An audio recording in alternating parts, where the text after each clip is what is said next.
The Horrible Gamers podcast may contain content not suitable for all ages. Listener discretion is advised.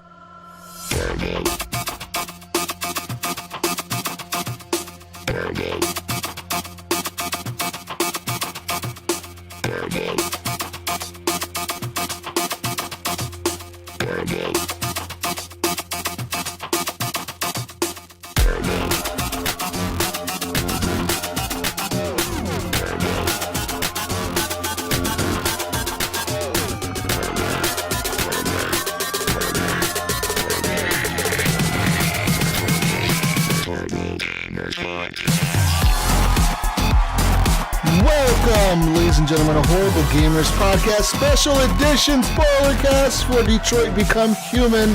I'm one of your hosts, Jesus Gonzalez, also known as JesusWalksAlot. Today I'm joined by special guest, all special guest. The most special-est of them all is Iams. Sean Iams Fuller is here. Welcome, I'm not sure what you mean by special, man, but I thank you either way. You're a good dude. I like you. Thank you for coming on, Iams. And we, of course, have Iams' girlfriend, Alyssa White. She's here. What's your gamer tag, Alyssa? What's your gamer tag? My gamer tag? On PlayStation, it's Lyssarie. Lyssarie. Did I spell that right? I'm just like, woo, right now. I don't know, and I don't care. Okay. You know how to spell my name. Yeah, you know her gamer tags. Just go on Iams' freaking face, like on his, go to his Xbox profile and his PlayStation profile. You'll find her on there, I'm pretty sure. You can find her on YouTube. You can find her on Pornhub. She's everywhere. Whoa. On the last one. And my friend, Brunswick, BJSwick33, back again for another show. He was on like not even that long ago. So thank you for coming back, Brun. Oh, no problem. Thanks for having me. I was going to say, like, TXL was probably wondering, like, hey, when are you going to come do a special show with us? That's right. You're a PlayStation guy now. That's what I'm hearing. You're a PlayStation guy. I'm announcing this PlayStation life. Whoa. That's awesome. Yeah. We run back on the podcasting scene. Man, but let's talk about Detroit because we've all played it, we've all beat it, and this pretty much is going to be a spoiler cast for that game. Like, we're just going to go through it and talk about the different choices and decisions and things that happen to us, because when you're playing that game, there's always this, at the end of each chapter, there's like a little tree thing that pops up, right? Like, it has all the choices you could have made. Yeah. And, what's cool about those is that sometimes you'll notice that you go through a chapter and you made all the choices. It'll say like you do, like it'll all highlight it. You made all these decisions. You covered it all. But sometimes it's just like one line. It's highlighted. It's like you just went through this line. You could have gone this way, this way, this way, this way, this way. And it's like, So I wonder, guys, what choices did you make? And what choices did I make? And what choices did Alyssa make? What choices did Iams make? Because it's going to be crazy, I think. Yeah, the cool thing is, too, if you do something in one chapter, it'll unlock an option in another chapter. You'll see, like, a little special highlighted option you could do, and, like, the little unlock key, like a little lock unlock. And you're like, oh, cool. You always go for that one because you're like, I did that. I made that. Whatever that is, I made it happen, so I'm going to push that one. I mean, that's what I always did. I always looked at that as, like, the special option. I did it. Yeah, that was pretty cool.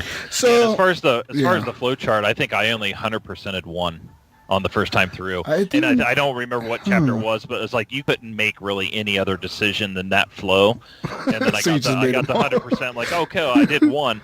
And actually, did you guys try to go redo a chapter before you finished the game and got the warning? No. Okay, so it was pretty cool because there was a warning, like the female that's in the menus that helped talk to you and stuff. So cute, man. Yeah, she was like, oh, my creators have told me that they feel that you should complete the story all the way through before going back and trying again, because if you go through again and make different decisions, it impacts you later down. It impact your game all the way through. And so for anybody who's playing it or haven't finished it, you should do that. Play all the way through to the end, and what you get's what you get.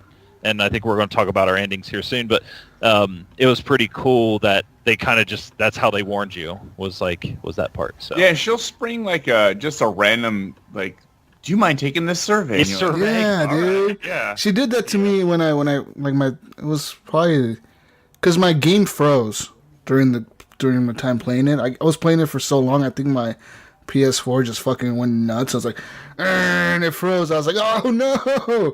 So I reloaded back in. Of course, it saved the previous checkpoint. So I just kind of had to restart that chapter.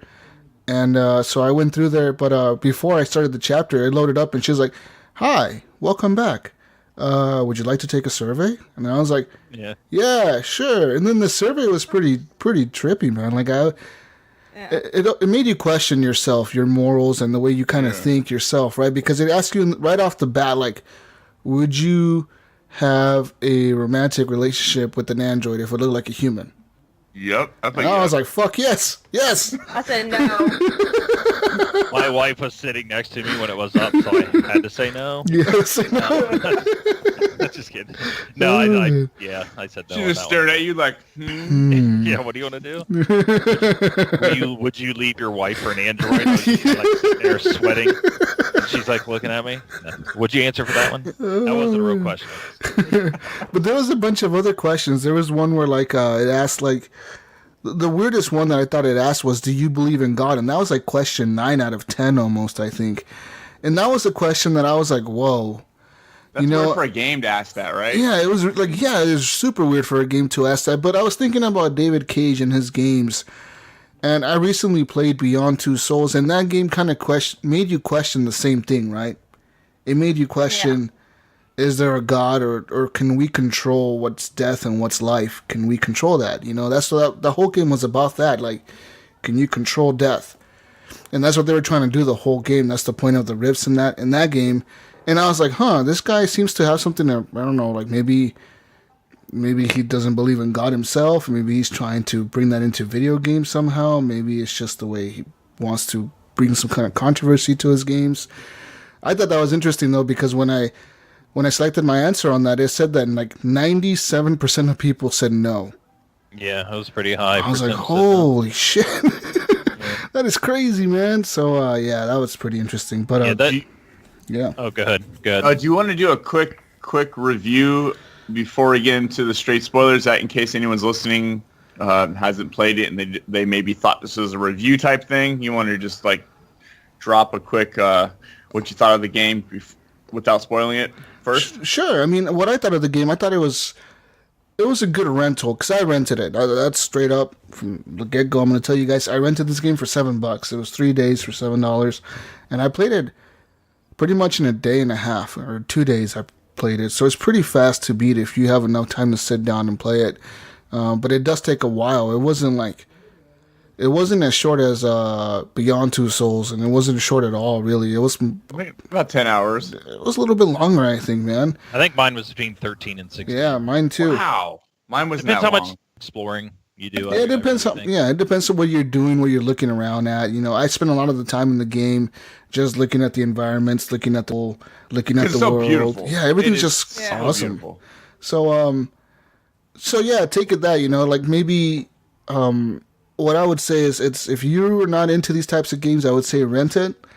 But if you really like Heavy Rain, and you like Beyond Two Souls, and you like Until Dawn, you like these types of games, even the Telltale games where you make decisions and you have to make these quick decisions sometimes, I recommend it, man, because it is a beautiful game. It runs good, it looks good, and impact on you, I think. It does make you question how humans would react if there was androids around. You know, like if there was real androids like that around, like it makes you think about that. Yeah, think about protesters, there's people against them, moving against them. There's people for them. People use them for help. People use them as slaves. People do sex things to them. People who just want to cut them up and make like Toy Story toys out of them.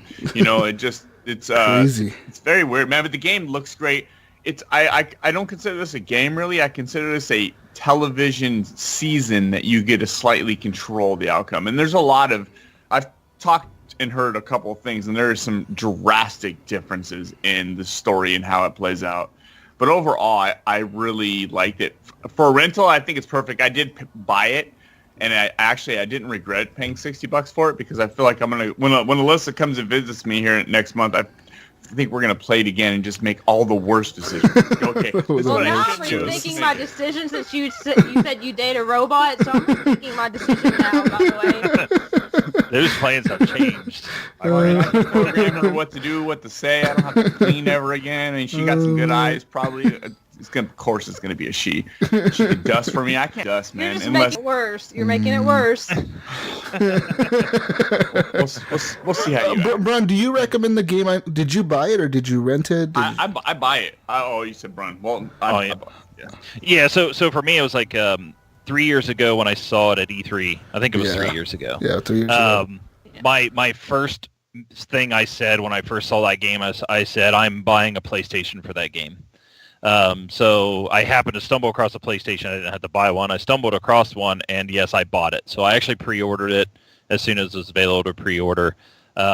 Because you're right. It's not a game. It's an interactive decision experience, if you want to say. And for somebody who all of us go through gaming fatigue, right? So it's just like, I want to play a game, but it's just I don't know what to play, and I don't want to be stressed out playing online multiplayer games or anything like that. This was a perfect just sit back on the couch and just move around, click a couple buttons. You weren't stressed out because I'm playing The Last of Us now, and it's like I'm always in a dark room with just a flashlight. And it's just like, I can't stand to be in this for, 3-4 hours sitting, just being stressed out all the time and hear clicking behind me. And I'm just like, what the hell's going on? What's going on? Yeah. So, this game was a great sit back and play. Definitely after finishing God of War, this was my next game. But you're talking about how this game makes you think and treat. And I really do think it makes you, a lot of this gameplay shows like who I am. As a person, because I think if you take this game and even that survey we were talking about a little bit earlier, you can replace the word android with anything or anybody different than you. Your pet, you can replace that with your pet. And you can put that in that position and answer those questions, and I think it really shows a good idea of maybe how you are and makes you think about yourself. Like why did I answer that? Like why did I say, yes, I believe in God, or no, I wouldn't marry an android, or, yes, I think they should be free, or all those type of questions. Like if you go and replace that with anybody like other than myself, because I'm a male, so put females in there. Like, would I marry a female? Yes. Do I think they should be free, or, have this or that? I think it sums up and makes you really think about, like, you can do anything today in there too, like in the real world today, put it in that spot and play this game and act this way.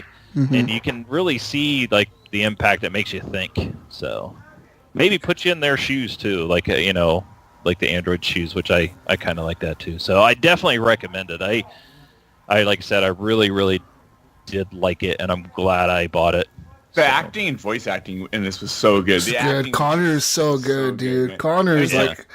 I love that dude. I mean, you can have somebody who doesn't even like video games. Somebody who hates video games can sit next to you during this whole game and watch enjoy it. Yeah. Just watch. It's like watching a movie. Pretty much, you're making the choices. Yeah. It's pretty incredible. And you're right, Brun. It does give you that like break from gaming that sometimes you need. Because I was finding myself, I couldn't go back to God of War. I was, and I was like, I know I need to finish that game because everybody's telling me it's amazing and I'm having fun with it. But at the same time, it's like, it feels like a chore almost. And playing this right now, like before the show, I was playing God of War for like the last 2-3 hours, man. And I was having a blast, and it kind of has a good, like a palate cleanser, it just kind of resets your gaming. It's like you're watching a movie. It's not like you're really gaming. There's tough choices to make, and that comes up a lot. But the story immerses you, and you're like in a movie. You're pretty much one more chapter. I did that a bunch. One more chapter. I was like, let me just turn this off and watch the TV show. Wait, one more chapter. Wait. Dude, I played that game pretty much in 2 sittings. I played it the first night for like about 4 hours, and the next day I pretty much played it from like 1 in the afternoon till like 10:30 at night. I played it for like 10.5 hours straight. Just sat there and played it, dude. So I mean, I was immersed in the story. Mine was less than 5 days. I think 4 to 5 days I finished it. I did like 4 or 5 days too. I kind of played little sections. It was really cool like that. Just get a couple of, get at least like 2 scenes from each character and then kind of quit and then come back. I did it in 3 days, which is unheard of for me with the video game. 3 days. That's unheard of? Oh, yeah, because Alyssa's like, let's read a book. Let's play a game. Let's Well, like, my attention span lasts for about 2 hours, and then I have to jump to something else. But this, like, captivated me. Yeah, it was good. It was good like that. Yeah. So, let's get right into the game. I mean, the first scene we open up is with the demo. I don't know if you guys have played the demo, the listeners have played the demo. But the demo opens up, and pretty much you start off in the elevator. You go into a room. And you're in a hallway and everything's broken. And you're like, what the fuck happened here, right? And you're walking through there. And you can start right away, like, looking at clues. You can, like, see a picture on the, like, right there on the dresser. And it's, like, a picture of a family. And then all of a sudden you can run their names and recognize their faces. And it's like, oh, this family is these people, And then you walk in and there's the police are in there. The SWAT team is in there. Then they're walking the mom out. And she's like, you need to save my daughter. You need to save my daughter. And then she looks at you. And she's begging you to save her daughter, but then she realized, and she's like, "You're sending this thing in there to save my daughter? Like, what the hell are you guys doing? Like, you can't send that thing in there." And I was like, "Fuck, man!" Like, if I put myself in her shoes, I was like, if a situation where it's being held on a ledge by a fucking robot, would I want a robot? Would I want an android? An android. Would I want an android to be the one that goes out there to try to save her? You know what I mean? Of course not. Yeah. Well, that's the reason why she was stressed out is because you're sending in an android, and an android is the one who's causing the problem. Yeah, it was crazy, man. And then you look at all the choices there that you could have made. So pretty much what I went through is I went in there, I talked to the SWAT team guy, the captain, and then I looked at the gun on the ground. I scanned that. I realized, okay, the android came in here and grabbed the gun. And then I went out to the living room, and I scanned of the dad. And I realized, okay, the dad bought a new android. Maybe that's why this android went deviant and decided to attack the family. He was being replaced. And then I scanned the cop that was the first responder that showed up, and he shot at the android, and the android shot and killed him. And then the gun came up, gun under the table. So when that came up, I put the gun back. Because when it popped up and it said, Android laws prohibit androids from carrying weapons, like it's strictly prohibited for them to carry a weapon, I was like, okay, I'm gonna get myself into this role, and I'm gonna act like an android would act, especially an android that's working for the police at this point. Like, I'm gonna put the gun back. And I did. I put the gun back. I don't know if you guys kept the gun, but I put it back. I was like, I break the rules. Let me take it. You guys took the gun. Oh man. My first time I took it, and then I was tired when I first launched the game, so I went back and did the first chapter again twice. And the second time I didn't take it because I saw what happened when I took it. Because he's like, "You have a gun? I know you're lying to me." So wait, we're playing as Connor during. Yeah, we're playing as Connor. Yeah. And then who's the dude who plays Connor, Alyssa? Because he's like perfect. Ryan Deschar. I don't know if his name is French or if you pronounce it. I would assume it's Deschar. Okay, so that dude is like misspelling it. All 3 characters were perfect. They were. All 3 actors were like perfect for those characters. See how good the casting is. Yeah. He's actually engaged to the girl who plays the blue-haired what was her name? Blue-haired Tracy. Yeah, they're actually in real life they're engaged. Oh, wow. They've been streaming this game a lot. I see him on Twitter all the time. That's pretty cool, man. Does the guy look like him? Does the guy look like Connor? Oh, exactly. Really? Yeah, you're like, that's crazy. Yeah, all the actors and actresses look exactly like they do in real life. That's pretty cool. He's from Utah. Damn. All right. So, for me... raised outside of Detroit, Michigan. That's kind of weird. So for me, what happened there, the SWAT team guy got shot. Because, you can save the SWAT team guy that's in the one that's going to the door. You can somehow save him, and I didn't. If you rush through it and go, if you immediately go outside. Oh, that's how you save him? I didn't save him. He fucking died out. Oh, I did. Yep. I didn't. Dead on mine too. Yep, gone on mine. He didn't die on mine. The rest of the team managed to get him and start working on him in mine, but he did get shot. Oh, wow. No, for me, the dude just dead. He got his head blown off. Fucking Android had perfect thing. He got shot on the arm in mine. Oh, man. But yeah, and then I go outside and I was like, hey, man, like, I know your name is Daniel or whatever. And he's like, how the hell do you know my name? I'm like, I know lots of things about you, man. And he's like, back off, and he's telling me to call the helicopter off. And I I'm like, all right, I'll call the helicopter off. And I told him to go away. And then I helped the dude on the ground. The cop was on the ground. I help him. Did you guys help that cop? Because this comes up later. I tried, but the android threatened to throw the girl off the cliff, the building if I did, so I stepped away. Really? I stepped away as well. Did you step away, Iams? One of them I did, and the other one I actually got in the little med pack or whatever. I can't remember. Because I know you take off your tie and you tie like a tourniquet around the dude's arm because you're like, he's bleeding out. I need to help him. And then, so I helped him because I was like, whatever, dude. And then the dude became super unstable. But then I somehow calmed him down and I promised him that I would help him. And I was like, I promise I'll help you if you just let her go. And he's like, you sure? You promise? And I was like, yeah, dude, I promise. And as soon as he let the little girl go, they straight killed him. Yeah, I felt bad. That's what happened in mine, too. Yeah. See, in the demo, that's what happened to me. I got him to give up, so he gave up, and he was on his knees, and then they still shot him.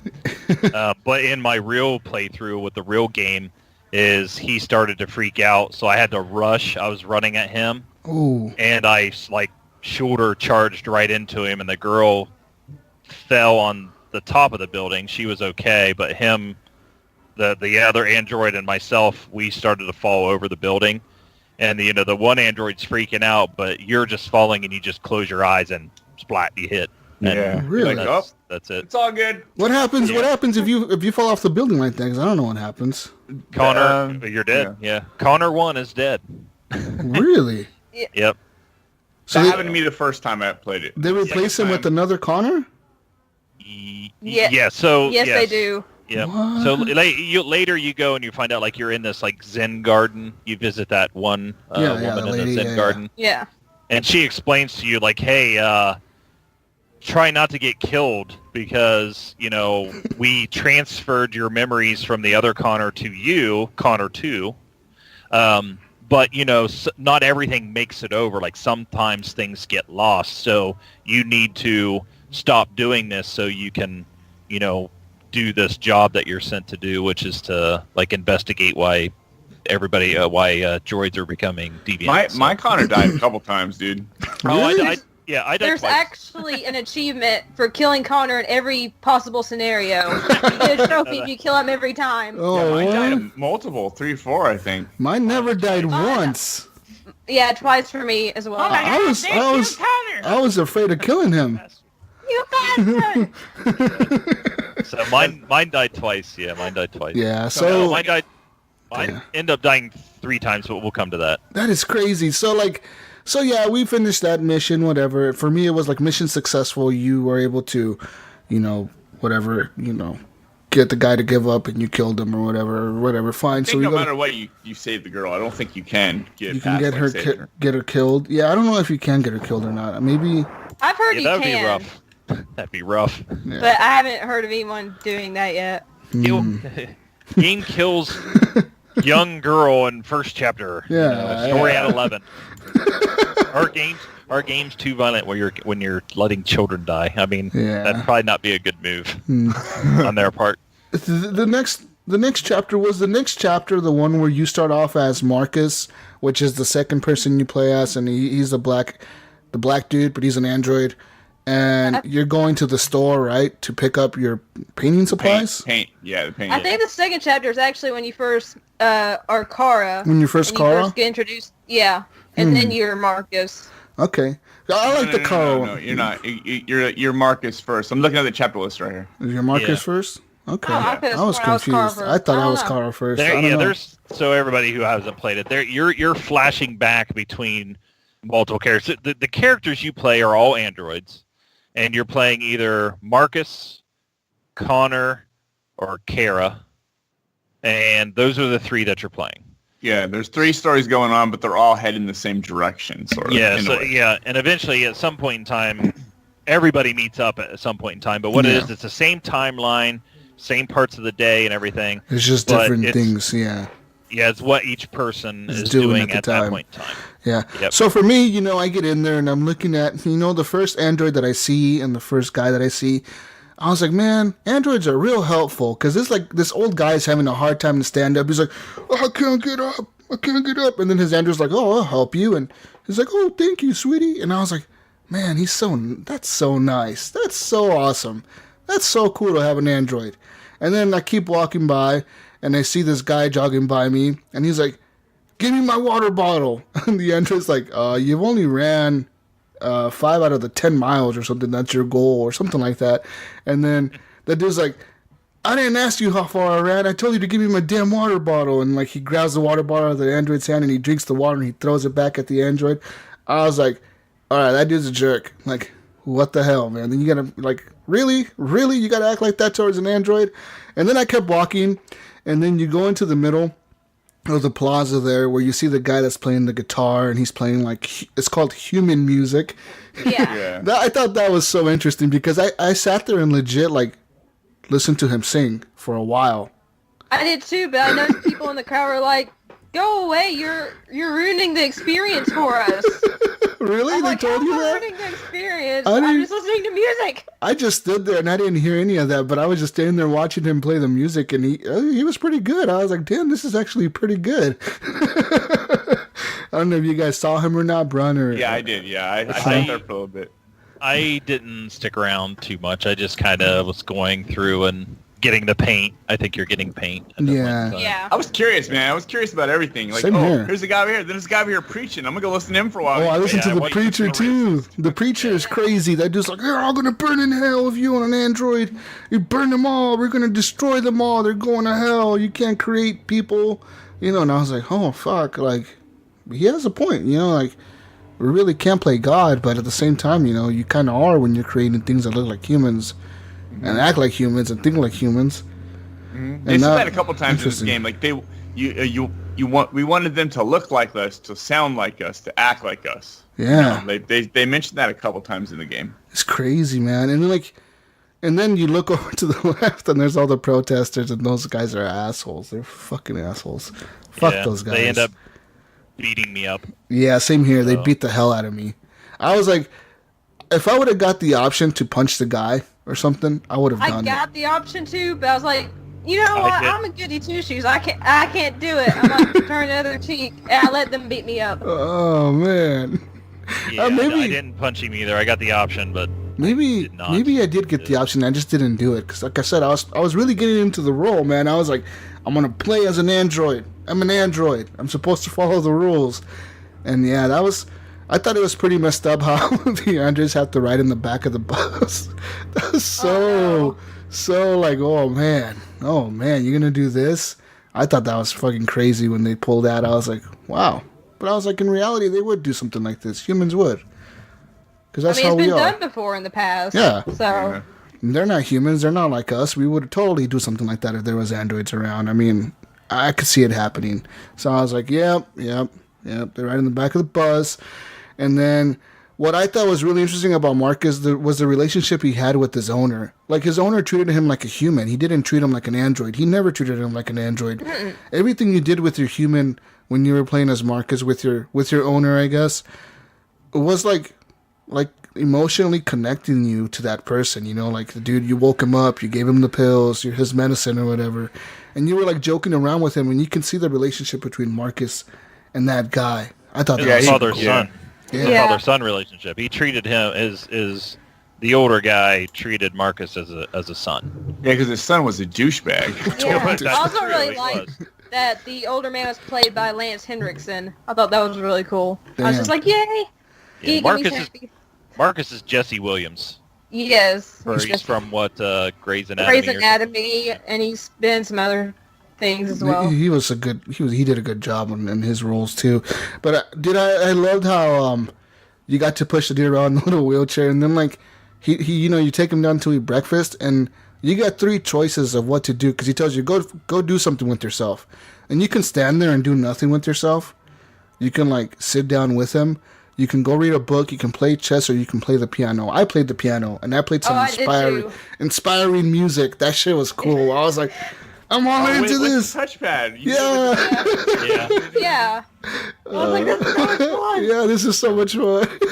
I wish it was like actual, like I could do like different notes by touching different I parts. tried to do that. I was trying to like hit the different sides of the pad.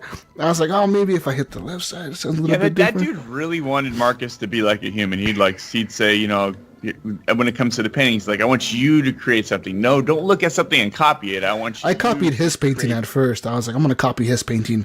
He copied it all perfect. He's like, no, yeah, you're right. He was like, no, I want you to like close your eyes and like think of something and do it. So I thought that was really cool, man. And then we all. What'd you guys paint? The first time I copied, I think it was a flower pot or something on the table beside me. Mm-hmm. And then the second time when I got the choice, I did humanity, and it was like a human arm reaching down to grab an android arm, and they were almost touching, but they weren't. Oh, that's kind of cool. I did the like one statue or something. I think I did a statue. Like there was a bust type statue there. I think is what I painted the first time, and then the other one, like my second one, was like something dark. It was like something like my mind, like what I thought about something or something like that. It was creepy looking, but was it? For me, I painted myself. I painted Marcus, like doubting himself. So it was like him, and he was like all foggy looking, and like he looked like he was confused, you know, like who he really was. So that's who I painted. That's who I picked when he closed his eyes. I was like, who do you want to paint? And I was like, myself, and doubting myself, doubts or whatever. And I was putting all that down, and I was like, yeah, this works. It was pretty cool. I can't remember what mine exactly was, the options I chose, but I remember it was like a silhouette of the guy and the robot behind him. Oh. I don't know if it was like, I think it was like something about religion or something. I just tried to pick something that would be way different than I normally would. Just something weird and abstract. And it was a cool painting. It's cool to see that we all got 4 different paintings. I would love to look online what the paintings look like. Screenshot mine or something if I can get to it. Yeah, and then we all know what happens after this, guys. We all know. Yeah. His son comes in. He's like, I need some money. Obviously, he's on drugs. Yeah. You could totally tell he was on drugs. Yeah, he was a junkie. I need money, Dad. I need more money. He's like, what the fuck you do with the money I gave you last time? I spent it. Give me more money. You know, and then like, in that situation, what did you guys do? I want to know what you guys did because I know what I did. What did you guys do? I really wanted to beat him up, but the old guy was saying, no, Marcus, don't hurt him. I'm like, that's like my father figure right now. I'm like, I can't let him down. So I didn't beat up the son, even though I really wanted to. Yeah. I was a good little android. Yeah. That's good. No, I think I did the same thing. I kind of held back. Did you? I knocked the shit out of him. Oh, you did? Wow. Oh, yeah, I did. So, I ain't putting up with that. So, Brun, tell me what happens when you fight him. Because I did the same choices as Alyssa and Iams. I stood there and took it. Because the dude, like Alyssa said, the dude kept telling you, don't do it. And I was like, I can't, man. Like, I can't disobey this guy. Like, he's just a nice person. I can't not listen to him. You know what I mean? The cops come and end up shooting me. Yeah, but does the dad still die? Does the old guy still die? No, he does not die. He does not die. Oh, man. For us, the old guy dies. Yeah, he dies. No, he doesn't die yet. Oh, so. Wow. Maybe it's later. Wow. Yeah, see, that's it. So like that's I cool. punched him and stuff, and then, you know, the police get called, and the son dies in what? mine, I think. That's crazy. So yeah, If I the son, that's what happened. Is I end up punching him and kicking the crap out of him. He ends up falling back and like snapping his head on something. So it ends up killing him. So that's when the cops come, and the cops just like blast you, and like shot me in the head. So I don't know if we all end up in the same place regardless of what happens there. That's like weird. I end up in a junkyard. Yeah. Where I end up as Marcus. Okay, so I think we all end up in the same place. It's just we have different outcomes at the end of that. Yeah, so the father's alive, but what happens is you killed his son. So he like he hates you now or something. Well, he doesn't hate you. He's telling you to leave, like run, leave, hurry, go. Because the police are coming, and you don't run, and then the police come in and just shoot you.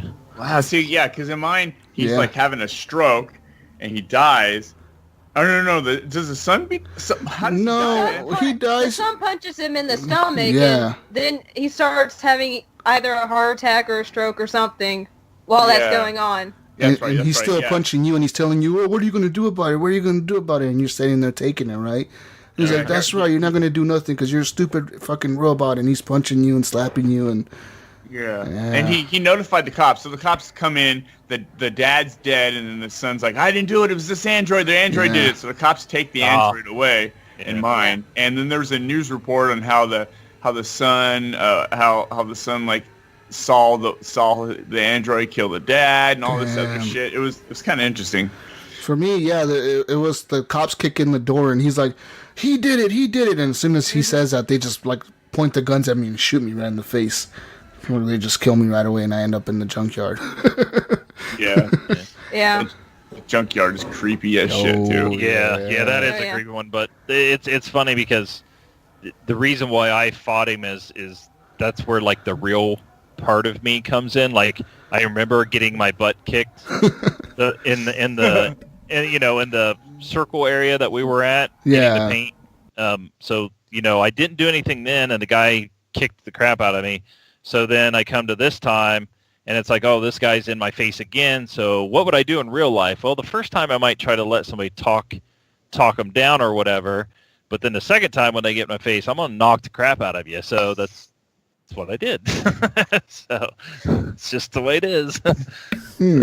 So next we move to Kara's scene when hers is like the this is crazy, most dramatic one. Crazy shit almost such probably happening. The whole entire game. Yeah. Right. I mean, it leads to other stuff that breaks. I mean, we get some. Other stuff later. Stuff in the game kind of shows. It's the one that really tests your parental/maternal instincts. Yeah. So there's like you have the deadbeat dad. He's a complete junkie. They're doing this red ice. Yeah, red ice is the big drug in the game.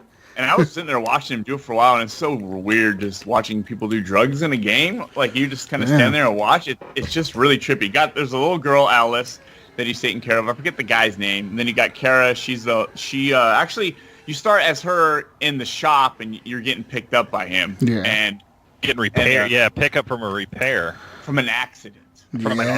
He says you got hit by a car, right? That's what his excuse was. She got hit. He got hit by a car the other day or something. It's like, no, she didn't get hit by a car. You quickly realize that's not what happened. And she was awesome too, as a character, as an actor, everything. She was. So in the house, this nasty house. I mean, it just had this look like it would stink. I could just tell it stinks. It looked like a house in Detroit. It's just like, this is 8 Mile right here, dude. 8 Mile, yeah. He was living in the ghetto. As an Ohio State fan, it is Michigan. Come on now. And it's just like the guy's a complete dick to his daughter, and he's just yelling at her and telling her to do shit and just get away and go to your room and all this stuff. And you have a choice to go around and clean. I cleaned everything. I did too. I did too. Yep. Did the dishes, everything, man. See, you guys didn't get the snap his neck option when you walked up behind him? No. Oh, me either, but that's what I really wanted. Oh, yeah. Well, I said, whoa, that's pretty cool. That's an option. Yeah, this is how bad this guy is, because the whole time I'm cleaning, I was like, where's the snap his neck option? Yeah, I know, that's what I mean. And I thought it was really interesting how when you're playing the game as an android and they command you to do something, all of a sudden you can't do that thing. Because when I was cleaning the house, I walked in front of the TV once, and he was like, watching this stupid hockey game or whatever. Then I walked by it again, and he was like, "Get the fuck out of the front of the TV! I'm trying to watch the fucking game. Why you keep blocking the damn view?" And then Kara's like, "Okay, I won't walk in front of the TV again." So then when I tried to walk, I was like, "I'm gonna do it again." I tried to walk. There was like a red wall there. It was like, you can't do this. I was That's like, cool. That's what robots would probably kind of see with their sensors. That was neat. For sure. So that was pretty cool. Yeah, I cleaned up the whole place though. I made that place look really nice. Did you find his red ice in the laundry soap? Yeah. I did. Yeah. Yeah. Yep. Yeah, he was like, Did you don't go touch my to- shit. Don't touch my shit. Did you go up to Alice's room and open the box she gives you the key to? Yeah. Yep. Yep. Yeah, Yeah, she I gave you the Because key. You see her drawings, and then you see really what happened. Yep. Yeah, you see that he beat you up, that she drew a bunch of pictures of him beating you up. And then it goes down to the dinner scene. You know, you make him dinner, and then he gets all high, and he tells you, stand there. Don't move. And like as an android, Kara takes the command seriously. She just stands there. She doesn't fucking move. And then that's when you see him getting really high. He gets super high. He's like, it's all her fault. That little fucking bitch. He's talking about his daughter. And he's like, I'm going to He's fucking using that kill language her. too. He's saying Yeah, that. he's saying that. You little fucking bitch. Yeah, he is saying this, right? So I was like, man. I was like, oh, can I get the option to just kill this guy right here? And then as soon as I saw him started walking that way, as soon as I see him Yeah. take off the belt, that's when I was like, break protocol. Fuck this Me shit. too. I'm going right like, upstairs, I gotta go dude. save her. Okay, before you guys talk about this, I'm going to tell you what Scott Clark from the Gaming Outsider Ooh. did right here. He did not break protocol. The guy kills the little girl, and then he kills Kara, and he never sees Kara again. So that story is Never just saw her again in gone? the game, ever. Really? Yeah, he only saw that first Whoa. scene with her, and then he never saw her again. So everything after that is gone. The Because that girl has some and- really and cool her shit were that happened dead. with Kara at the end of the game. That's a Holy huge part of the fuck, game, that is too. a big part of no the wonder game. why the game would be shorter. Yeah, it would be Cuts super out short. 5 hours of gameplay. I mean, Wow. I was telling him, like, dude, that some of her stuff is like my favorite Yeah. stuff. Like, you missed all that. You missed. But yeah, I fought him back. Oh, We got the dude, got the girl, I ran off with the girl, hopped on that bus. Yep. Yeah. Yep. Heck, if I would have done that, I wouldn't have wanted to cry at the end. Oh yeah. yeah. And yeah. It So, was, but real quick, because we were talking about all the people who played these characters, Valerie Curry is who plays Kara. she did a good job. She's on The Twilight, The Following, and Twilight. Yeah. So Damn, all these people are famous actors. David Cage really goes top notch, man. When you get these people, well, the guy that plays Hank is like one of my favorites. he's really cool too. Yeah, Yeah, Hank. that's Hank. Clancy Brown. If anybody's seen Shawshank Redemption, Yes. he's the main guard guy, the one that talks about like doing his taxes and stuff like that. He's the main guard. Plays that guy. So we all saved her. We all saved her. We all, Scott, you dick. Fucking dick. Scott, you dick. Get away. Get on that bus, man. I could not imagine the game without Kara. She was I couldn't either. my favorite part. I honestly couldn't imagine a game without her. She was a big part of the story, and I felt more into the game when I was playing with her than most of the other characters. Her and Connor were my, like, I would really pay attention and just get the whole story when I'm playing them, because that little girl, dude, she stole my fucking heart. That little fucking Alice. girl, I was like, oh my god, dude. and as a father who Yeah. has a daughter, Yep. as Alice was just, my whole thing was like, I just want to take care of her, want to take care of Protect her. her. And the Everything's- funny thing is like, since he didn't have that entire timeline or that line, it leads to one of the biggest twists of the game. Yes. I know. If not the biggest twist of the entire game. Totally. So it's just like, I don't know how you, oh man, you missed, that's a lot. Everything. Poor You missed a Scott. lot. Poor Scott. Damn, He's gonna have Scott. to Scott replay. teaches kids. He teaches kids that age. Wow. Come on, dude. I know. Like, He's not gonna have do to anything? replay. Jeez. Totally. He's going to have to Yeah. replay just to make sure he breaks that protocol and goes deviant at that part, just so he can get the experience of all the way through. Because he doesn't see, who was the guy we were talking about, Luther. Luther. Yeah, like he doesn't get Luther or any of that stuff. Like you In miss that all creepy that. mansion. You know? Yeah, Yep. the guy Sid from the Toy Story, like you're saying, the Mhm. grown-up Sid. Grown up So, said the Man, Russian you guy. doesn't get to go to that broken down theme park or whatever. Oh, it that was Like, cool with all the Yeah. Jerry's. Yeah, man. Oh, that was cool. Yeah. That was so cool. I mean, so what happens after this? Iams, take us to the next chapter, dude. The next chapter is we're Might back. have to start grouping chapters. Yeah, okay. group a few Every chapters chapter. together. Yeah. Where it says Marcus the painter, so I don't really know where Marcus is at. Maybe that's where. Maybe that's Yeah. where it's more I with the think- sun. Junkyard. I So go to the junkyard. Yeah, the junkyard is the next Yeah. part. Junkyard was cool.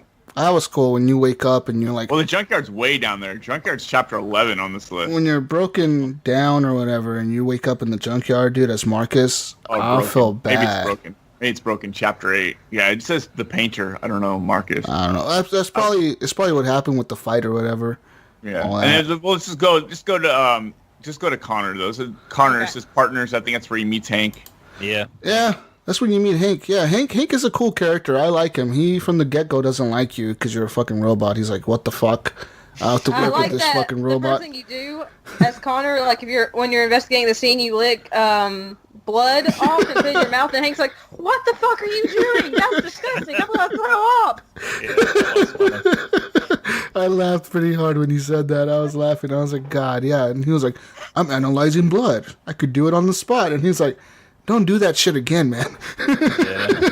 Yeah, Hank's funny, and it's like I made it like my mission to be Hank's friend. Yeah, same here. You know, like I wanted to be Hank's friend, and I think what it boils down to that you find out in probably a chapter we may not remember to talk about, but I think the reason why he doesn't like androids is something that happened to him with his son. Yeah, him and his son.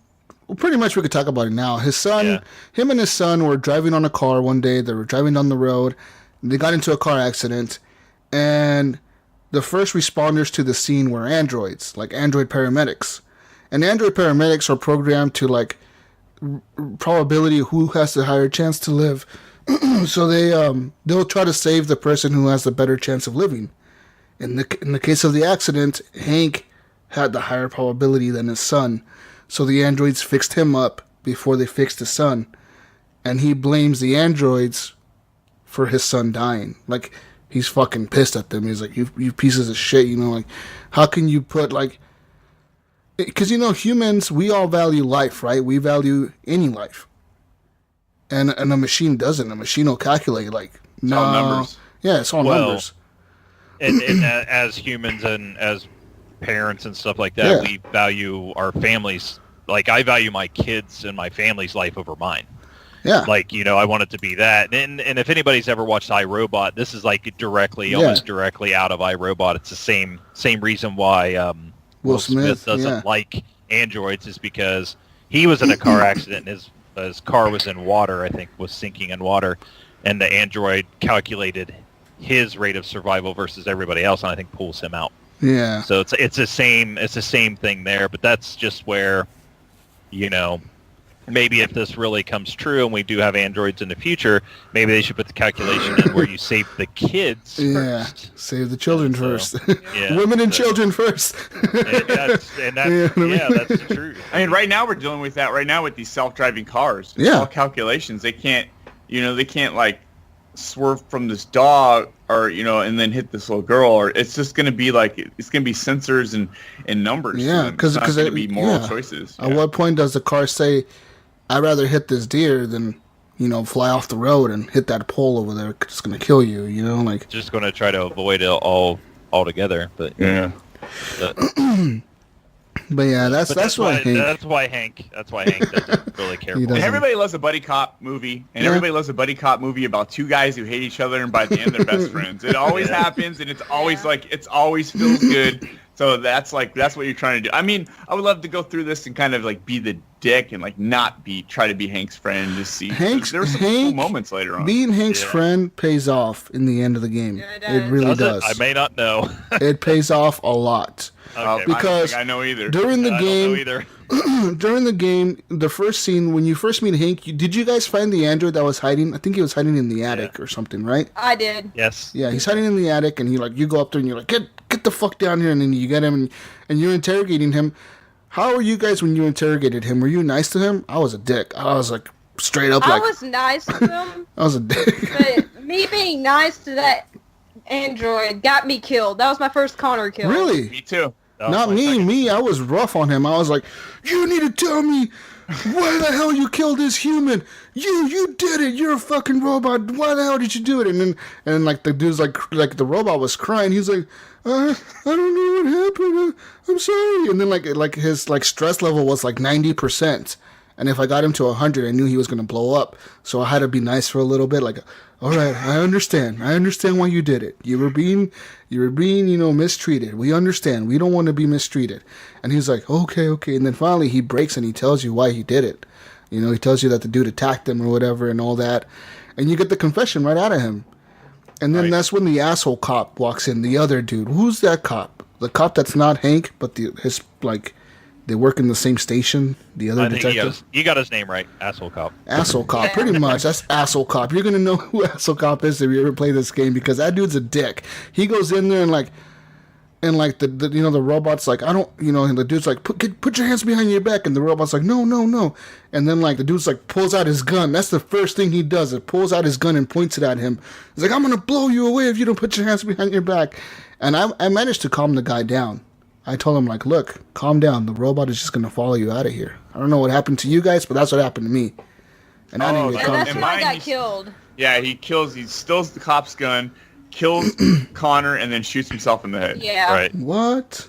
Yeah, so mine was the same thing. I was real nice at the beginning, and it wasn't working, so then I got mean and got the confession. But yeah, the cop comes in, he shoots Connor, was like, bop! And then shoots himself. I'm like, geez, I just got 2 killed now. After the person already explains, stop getting killed. I'm like, out of nowhere, why did you just shoot Connor? Kill. I'm like, is that the end of my Connor playthrough? What? Wow. And then I'm like, oh, there's another one after this. No, for me, I straight up told the android to calm down. I told him hey, look, can you calm down? Are you willing to listen to him? And then the cops they all calm down. And then Hank was kind of on my side. He told the cop, put your fucking gun. No, what happened was the dude had the gun on me because he took the gun away from he was pointing it at the android that was under arrest. Then he pointed it at Connor. He was like, you need to back the fuck off. And Hank pulled out his gun and pointed it at the detective. And he's like, how about you calm the fuck down? And then the detective was like, oh, really? It's going to be like this, Hank? And Hank is like, yeah, this is how it's going to be. And then, Connor was like, look, everybody calm down. I told him to calm down. He's going to just walk out of here and everybody's going to be fine. And then the asshole cop, doesn't like Connor in my game at all. He hates Connor. He's like, yeah, same. This isn't over. You better watch your back. And then Hank is like, yeah, how about you watch your back? And then he puts his gun away. That's what happened in my playthrough in that room. I get to punch that guy later. Yeah. I did. You did. I don't know if I did. I don't think I did. Yeah. But we'll get to that. Okay, so when you're with Kara, because they say Kara. both in the game. It's Kara. Okay. So Kara, when you're with her and the little girl, right? Now you don't have a place to stay. It's a rainy night. You're in that little city or whatever. I feel like this is going to be different for There's options. You can either try to go in that broken building. The abandoned building. You can go in the car.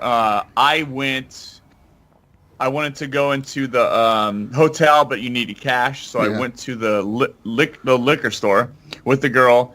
He wouldn't help me, obviously. I'm just coming in I need some help. Whatever, blah, blah. He wouldn't help me, so I used the little girl as a distraction to knock over the cans, and he's like, oh, what are you doing over there? And then I stole money out of the register. Oh, shit, you did? So I stole $50 out of the register, and then I went outside. The little girl follows me out. Then we go back to the hotel, get the hotel room, go up to the hotel. That's where she sees the news reports. She cuts her hair off, dyes it. You can just change it in the mirror. You can just change whatever color you want.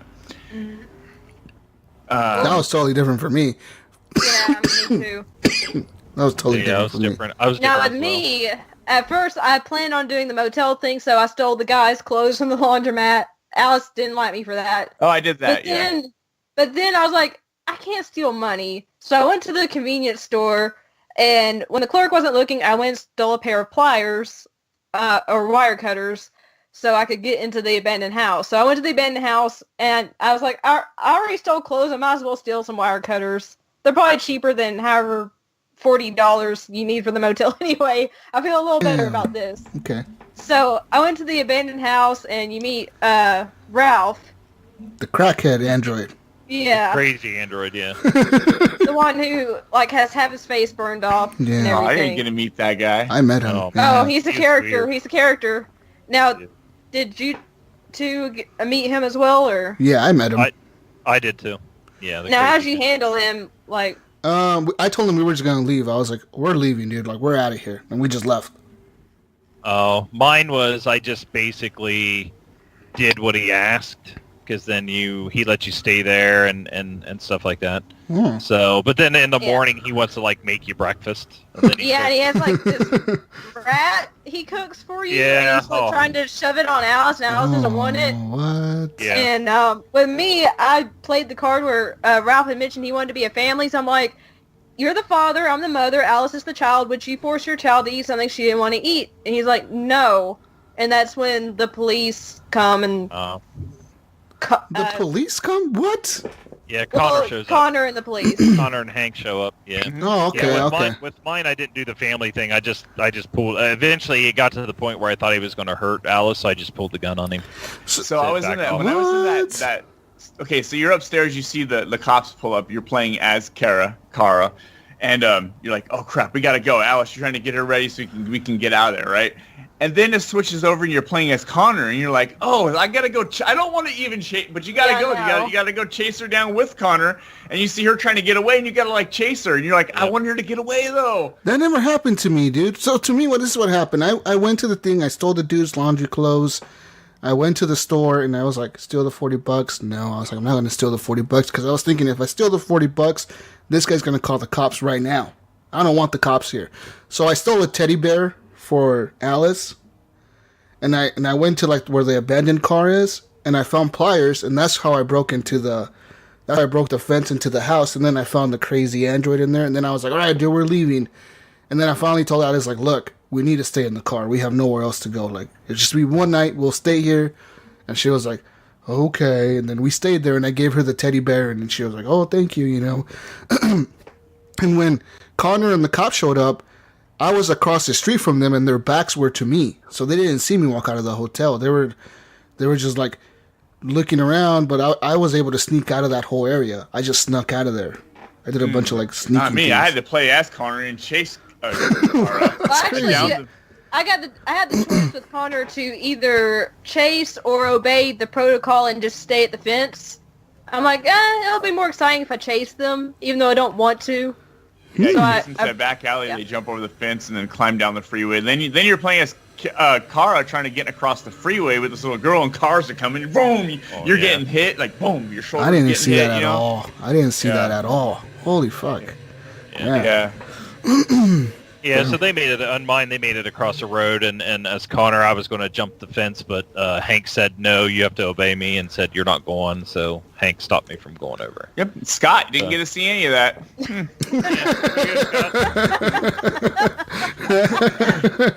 Oh man, but just keep going here, man, for the stories. I mean, lots of things happen in this game. Crazy things happen in this game. So I don't know where you guys want to go from here. Do you guys want to fast forward a bit, or you guys want to? We can just move a little faster. All right, let's go. Yeah, fast forward a little bit too. But okay, just real quick, that scene where you're in the junkyard and you're playing as Marcus, that was really creepy, dude. I killed all the robots to take their parts. Robot parts everywhere. Some of them are still moving. Some of them are just walking around brainless, looking like zombies because they're missing their whatever brain pieces they probably got. And it's just you're searching for pieces to fix yourself because you're broken. You're messed up. Just putting on a leg, you put on an arm, putting on whatever to get going. And that was just a really neat scene. I took a couple of screenshots. Yeah, and during that scene, I came across a robot that had a functioning centerpiece that you needed for your chest. And I was about to pull it out, and the robot's like, please don't. Please don't remove it. Yeah, I don't want to die. I didn't remove it. I didn't I did. I was like, fuck you. Stop fighting me. I'm pulling this out of you right now. I didn't do it because I figure I spared him, and eventually you still find the piece, but you did spare that one because you actually come across another one later where she's just like, please end it, like. Yeah, you know, please, and I killed her too. Take my pee, take it. So you do what she asks, and you. I actually did not encounter that one. Yeah. I just found one randomly in a pile of bodies. Yeah. It's funny how you guys all let that droid live. I was like, nope, dude, I need this part. I'm killing you right now. You're useless. I can live. You're dead. And I took his part. And then the other one that was begging me to kill him, I was like, yeah, no hesitation. All right, I'll kill you. Boom, killed him. I've never even met that one. So. Yeah, the one that wanted to live was a male, and that wanted to die was a female. Yeah. But That was yeah, messed Jesus up. is like, oh, I killed the guy that was begging me to live, so you're asking me to kill you. Let me kill you real What wrong with quick. that? Pretty much is what happened. I mean, I don't know. Lots of things happened to me in this story, man. Jericho was pretty cool when you get there and you meet everybody and you're inspiring everybody to be your friend or whatever, to like look at you as a leader, even though you're not real. I don't know how Marcus like gets elected leader. I don't know how does that happen in the game, because he shows up and people are already there. Yeah, so the whole thing is, as you're playing this game and you see deviants going, you see the R9? RA9?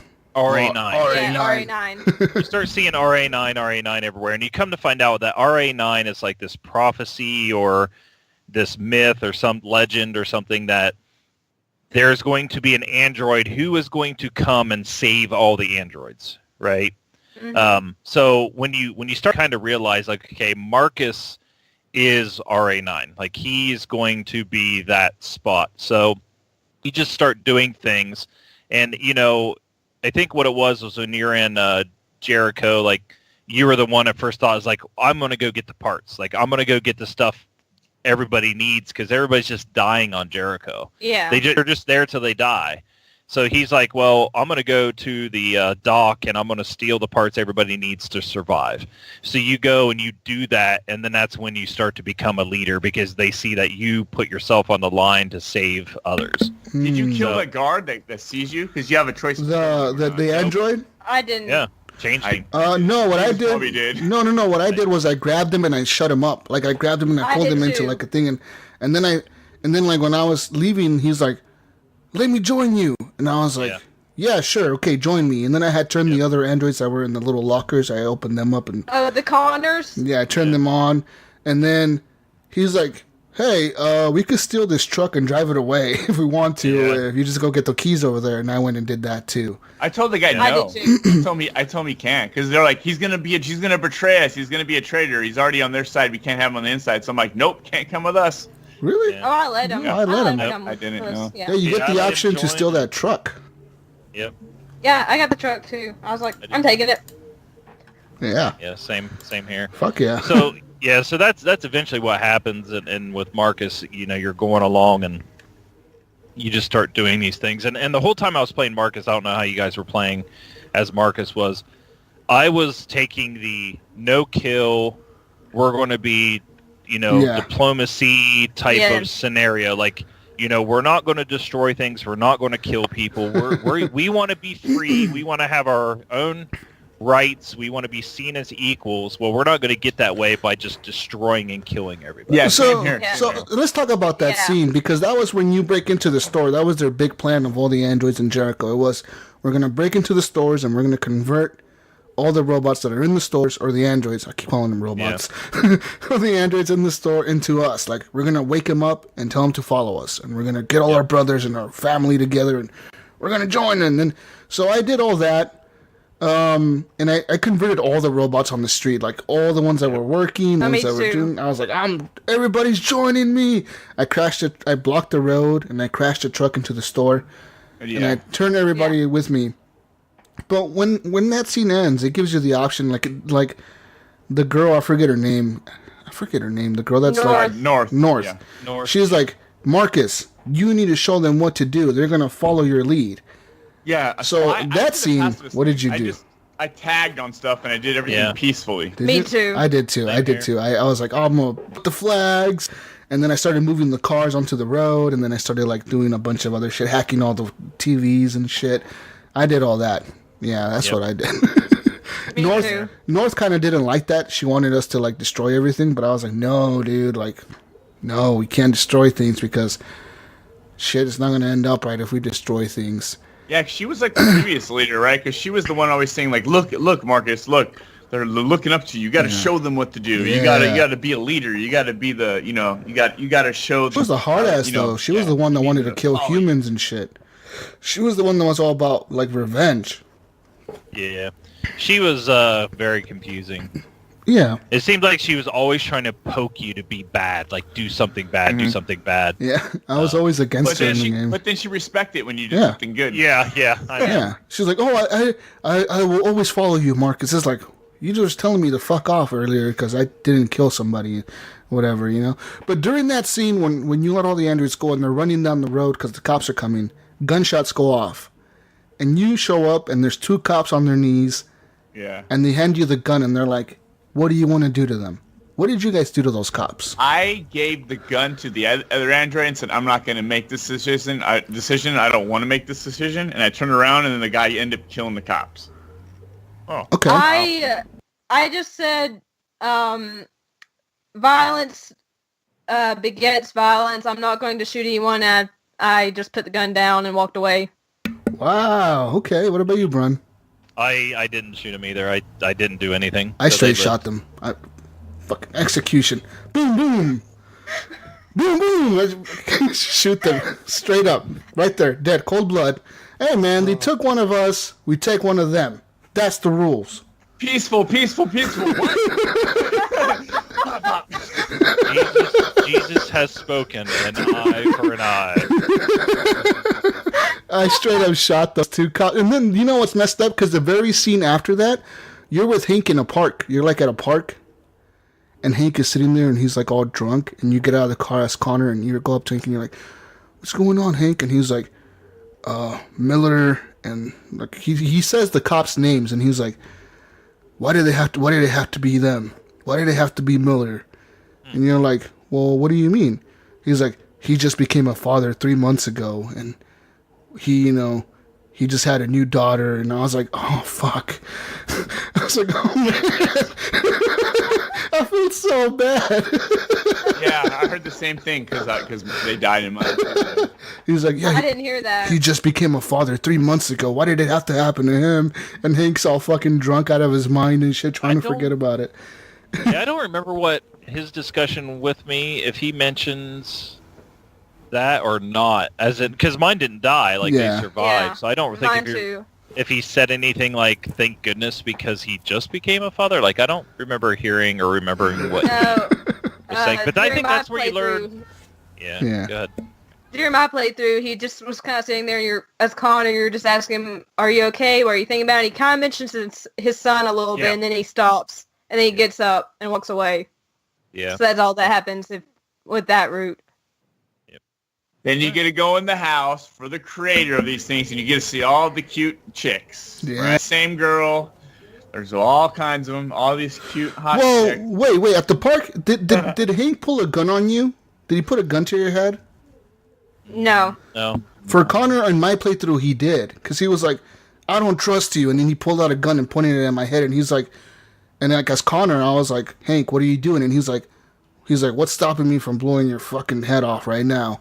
And then Connor, like, I was like cocky about it. I was like, put like the robot decision or something like that. And like I made like the robot decision where like Connor stepped up to the gun and put his head to the barrel. And he's like, you won't blow my head off because you need me. And Hank is like, you don't think I don't need you? You're just a damn fucking machine that, they sent to help me. I don't need your help.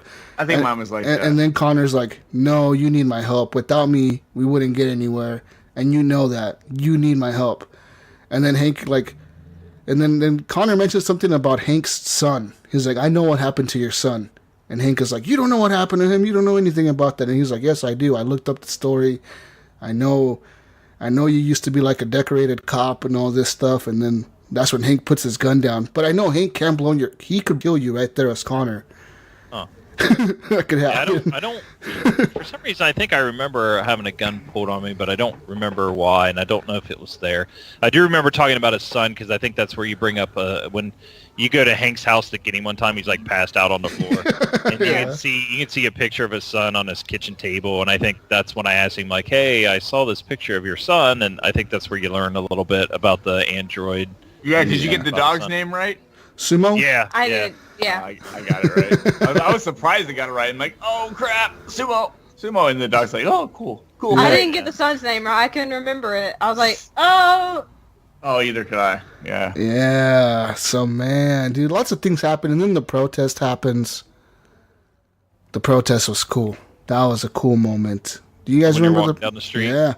You turn all the robots with you. You like start off inside the mall and you like are converting all the robots to your side and you're playing as Marcus and you're walking out to the street and then you're converting all the other robots by like pressing square, circle, triangle, X, as you look towards them and you just press the buttons.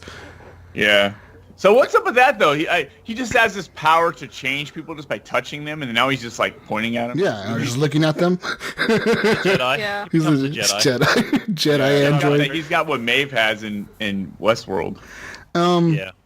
But when we were marching down the street, I was chanting "We are alive." That's what I was chanting the whole time we were going down there. We are alive, equal rights. We are alive. Yeah. I just changed it up. Oh, I did too. Yeah. When the SWAT team shows up, what did you guys do? I forgot what exactly I did, but I'll tell you, this is where Marcus dies for me. Yeah, that's the end of Marcus's story for me. He What? died Oh, right really? there. Oh, Yeah. jeez. Okay. See, I Well, didn't so know. wow. Okay, so let me tell you what happened to me. Iams. So for me, like the police shows up. It's the same cop from the top of the building. It's him, and he's like, "You need to disperse right away." And then Jericho or the dude, I forget his name. He's the black android that's with you in Jericho. He's like, "Mark, stand our ground. No matter what happens, we can't move." And North is like, "We need to rush him. We need to rush him. We outnumber them. We can take him on." And I was like, "No, stand still. Put your hands up and stand still." So like everybody put their hands up and they stood there. And like they shot at a few androids and then you still stood there and they kept shooting and you still stood there. And then finally, by like the third time they shot at us, I was like, "Run." I just told everybody to run and everybody just ran and got away. But Yeah, that's where I got cocky, and then I got shot in the head. You did? Done. Yeah, I was done. That was the end of my thing. I was like, I'm doing good decisions. This story has been great. This is dead. I was like, oh fuck. Or I mean, damn it, I was trying to do that peacefully. Cops didn't give a shit. They're just like they didn't care. Yeah. I think with mine, I decided to disperse at some point in time. And I think, I was like, okay, we'll disperse. Because I remember putting our hands up or something at one point.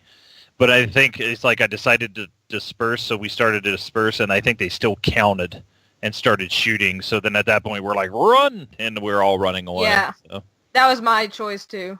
Yeah, That's weird. There. I just stood there and let them shoot at us. And then I was like, sacrifice or run. And I just put run. And then the dude just... That's what ran. happened. I pushed sacrifice in accident. Sacrifice? You ran towards the cops?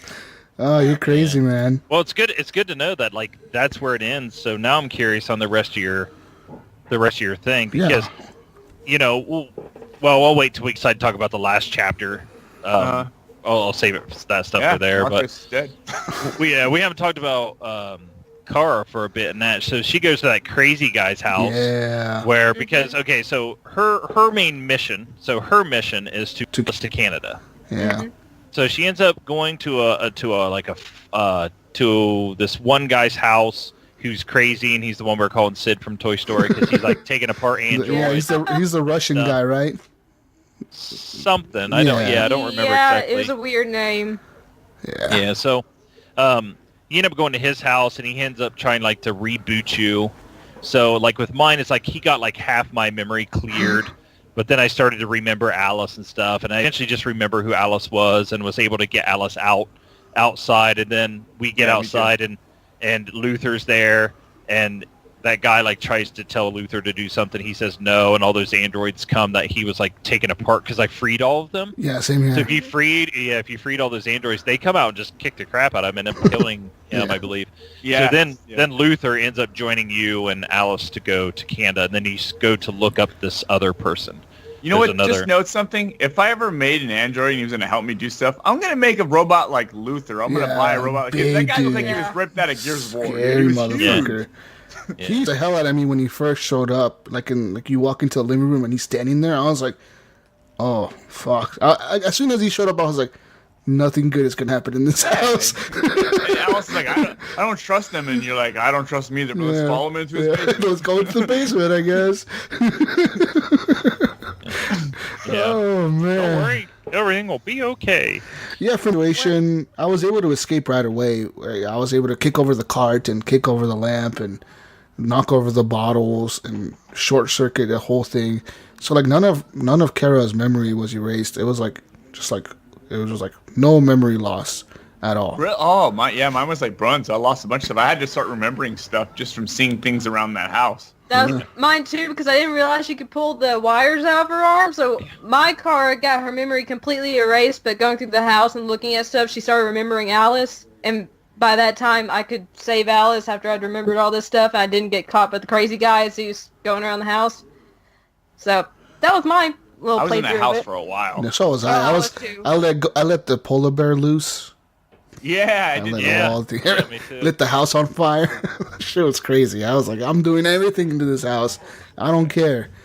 There was a polar bear? Yeah, there's a polar bear in a cage. Yeah. There's a cage. Yeah, you can let it loose, and then he'll end up like attacking, and that's how you get away. That's how I got away. Yeah. I didn't know that. I didn't do the polar bear. I did light the house on fire though. Yeah, the polar bear was from one of those robot zoos. You know, like you see all these things about robot zoos. Is it ethical? Yeah. People are completely androids, and there was like you would read things about a fully android band. Like, is it or like athletes? Athletes, yeah. Yeah, it's crazy. Yeah, you know who didn't see any of this stuff? Scott. I mean, he missed all of this. I love Kara, man. Her story was the best. Man, because it had purpose. You had one goal, and it was to save that girl and get her to safety. Let's go to the next scene with Kara when you go to the theme park and you're in there and you know it's all snowy. I felt so bad for that little girl, dude. I was like, this is fucking horrible. Like, I even thought, like, would it be just good for Kara to just like let her get picked up by the police or something? Just like call the cops, let them pick her up and take her somewhere, you know, like to a safe place or something. But I was like, but then she would end up back at her dad's house, right? And that dad was like the worst asshole ever. Yeah, but that whole scene in the snow made me question myself of why I was doing this as Kara. I was like, man, like you're taking this kid on a wild ride, dude. Like in the snow and the rain. Oh, it was horrible. And that whole scene was crazy. Yeah, she wouldn't be able to go back to her dad on mine because he's dead. Really? Yeah. Alice shot her dad in mine. In mine, she didn't. In mine, she just like pushed him over and he kind of like fell over. And then like I started running down the stairs and he was like chasing me down the stairs out the door. He was like, I'm gonna get you bitches. And then like I got on the bus and he's standing in the porch looking at us. And I actually saw him inside the police station when I was in the police station with Connor. Oh, okay. I saw him in there making a police report about what happened. I did too. And later on, you get to meet him again at the border. Yes. Yeah. Yeah, see, I didn't see that part because I found his gun upstairs in his room when I was cleaning his room.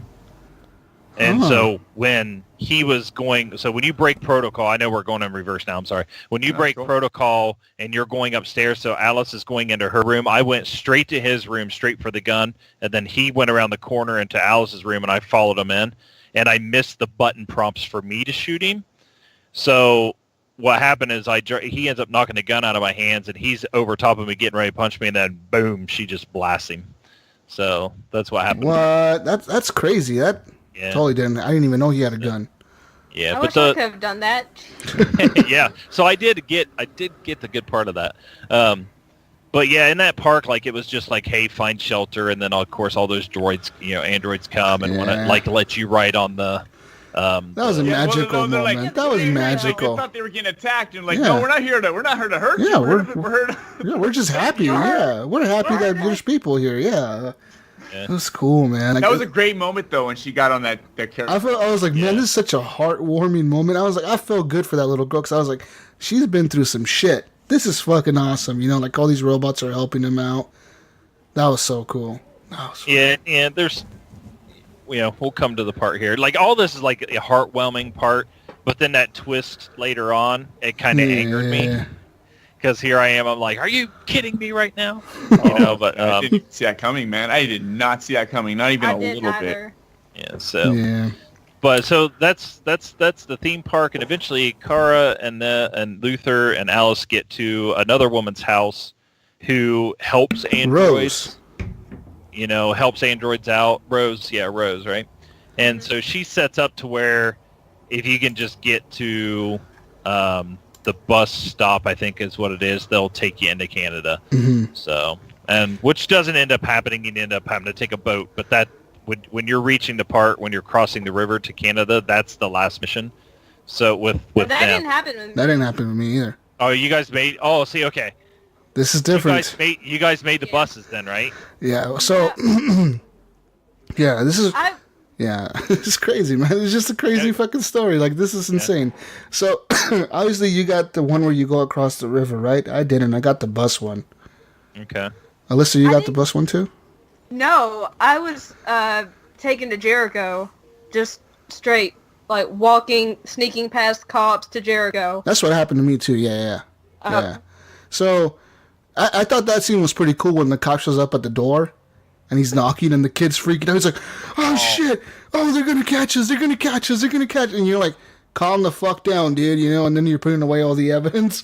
Oh, I was so nervous in that scene, dude. Yeah, I was because it so would show nervous. his suspicion level, and then you'd see something and go, And then he walked in. Up, right? Yeah, and then he walked in. He's like, do you want a cup of coffee? Yeah, sure. And I walked over to the kitchen. I'm like, give me a prompt to pick up a knife or something right now. Like, I'll stab this cop in the neck if I have to.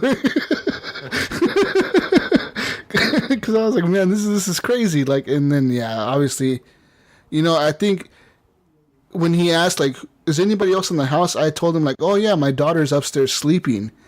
So when they made the noise upstairs, he was like, huh, it seems like your daughter woke up. And you're like, oh yeah, she must have.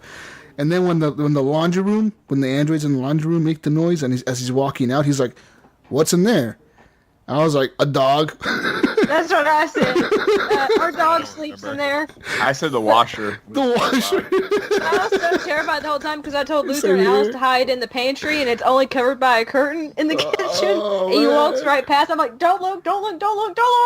No, man. I told him to go upstairs. That's why I just told him, go upstairs. And they went upstairs. That's when he asked, like, is anybody else in here? I was like, I might as well tell him there's like a little girl upstairs sleeping. So he, in case he goes upstairs or something. But I was totally ready to kill that I was cop. like, nope, no one else in the house. That's crazy. But they do make noise. If you send them upstairs, they do make noise when they're up there. So, like, I'm assuming that would, like, increase his suspicion. He'd be like, what the hell is up there? Oh, man. That was cool. I don't know. I just panicked. I was like, go hide in the pantry with the curtain. That's your only protection. Oh, man. There's so much cool things happen. And when I got to Jericho again as Kara, you get to Jericho. This is kind of like towards the end of the game. That's right. I forgot. I ended up there, and that's before going to the... Okay. Yeah. No, wait. Yeah. I went to the bus... It's before the bus stop? Yeah, that's before. Yeah. Okay, so, rewind. That's what I mean. That these things are all blending. They're all blending in. It's a whole story. You get over there, you meet North, and you go over there and you sit in the corner with Luther. This is when the twist Luther, happens. Alice, and then she's wandering around, and all of a sudden she sees another Alice. And I'm like, she's like, wait, what's Alice doing? Alice, what are you doing over here? And then I didn't remember her having the little beeping thing, the little light on her head. It's like, this is weird. And that's when Luther walks up to you and he's like, I told you I needed to tell you something. And when he said that the first time, I thought he was gonna tell me, like, she's dying of cancer or some shit. Like, that's what I thought. The woman kept saying she has a fever and all this kind of stuff. I'm like, oh gosh, she's dying. Yeah, that's what I thought. This girl is fucking dying. I'm trying to... Tell me later. I'm stealing her from her parent and she's dying. What kind of fucking android am I? Like, that's why, like, I felt bad the whole time, running away with her until this moment where the twist happens and you find out that Alice is actually an android. She's the perfect daughter, apparently. That's what she's marketed as. Because something happened to that guy's wife and daughter, and he wanted to replace his daughter, and I guess his wife too, and he gets the androids, but he hates them and blames them for their death. Well, what happened with that story, I think the dad was a drug addict. He was on the red ice, and the wife left him, and she took his daughter and said, we're leaving. Yep. Yeah. And he doesn't get to see his daughter anymore. That's right. And he replaced her.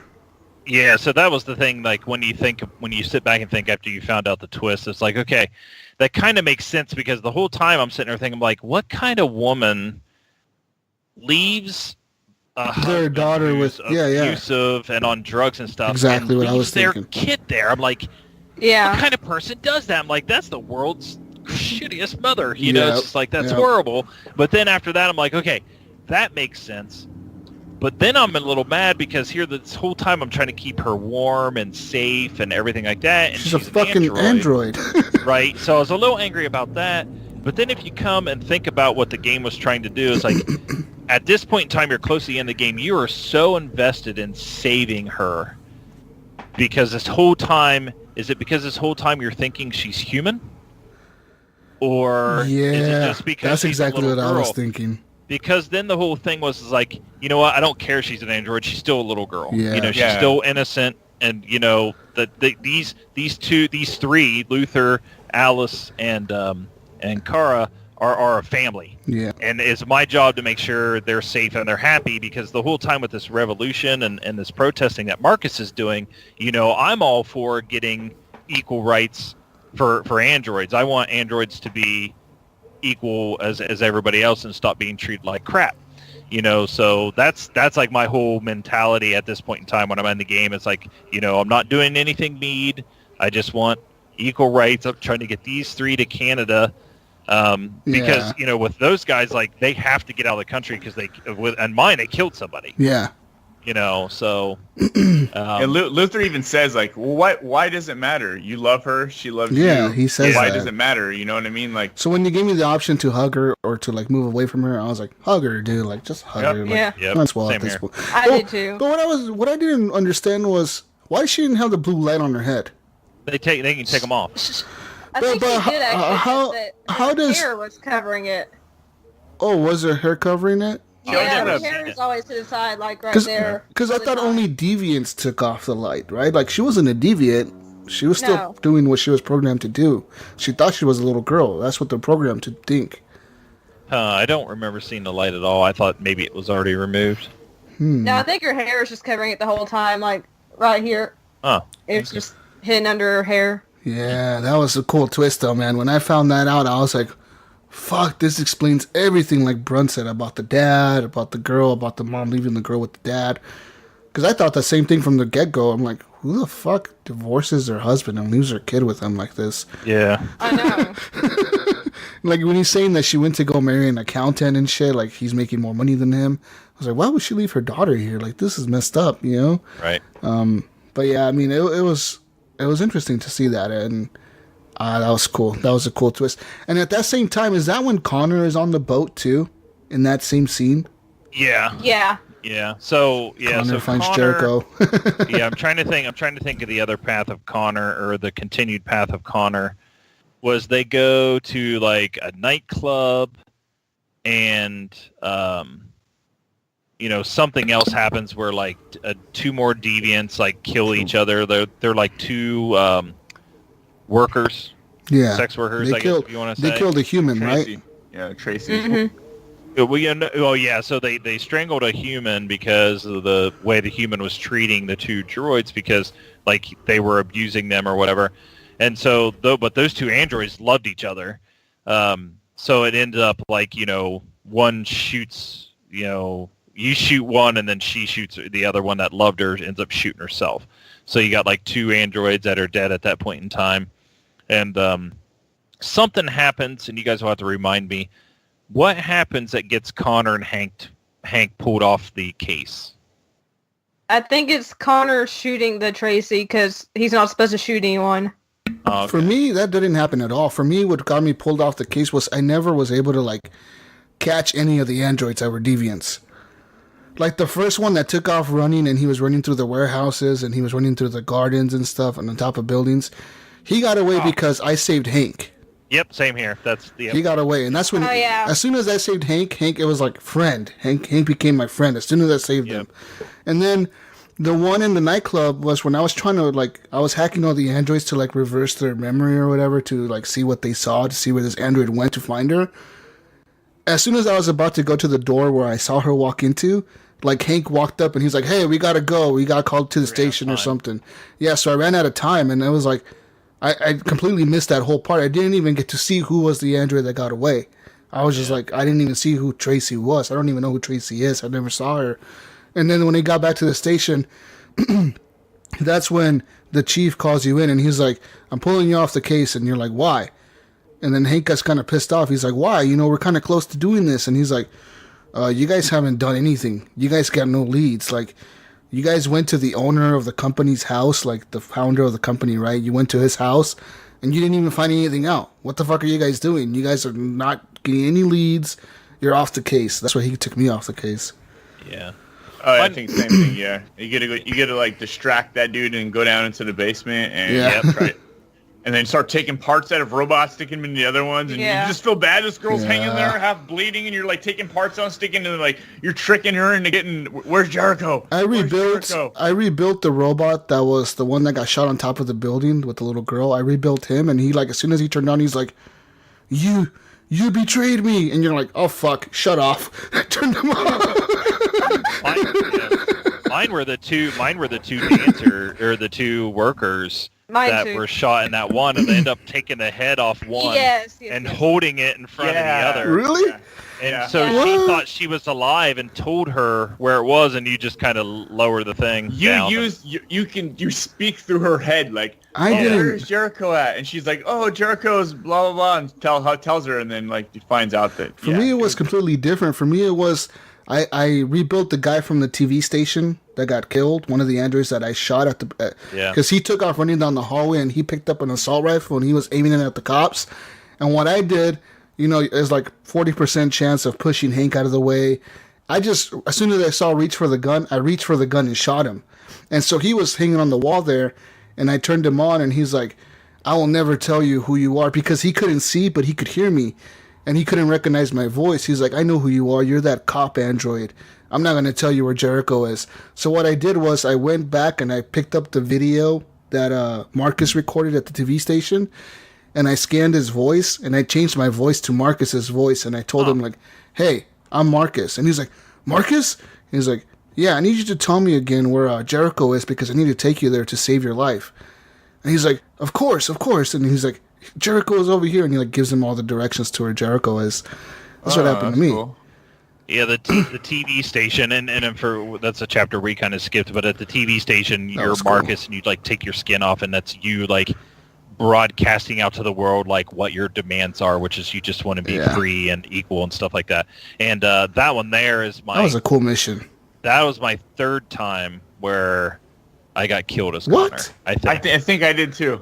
Yeah, because you keep getting killed as Connor. It's like save Hank. So you're protecting Hank, and they shoot you like 3 or 4 times in the back. No, see, for me, instead of like, I just thought right away like, this dude can probably shoot like pretty straight. So I just took the FBI's gun, I pulled it out of his waistband and shot him, and like everybody was like, you're a hero. You saved everybody's life. And like you don't even get in trouble for using a gun, because you saved everybody's life. And in that scene, what was really cool in that scene at the TV station when you're investigating, right before I walked into the kitchen, there was a cop standing at the door where the androids were in the kitchen.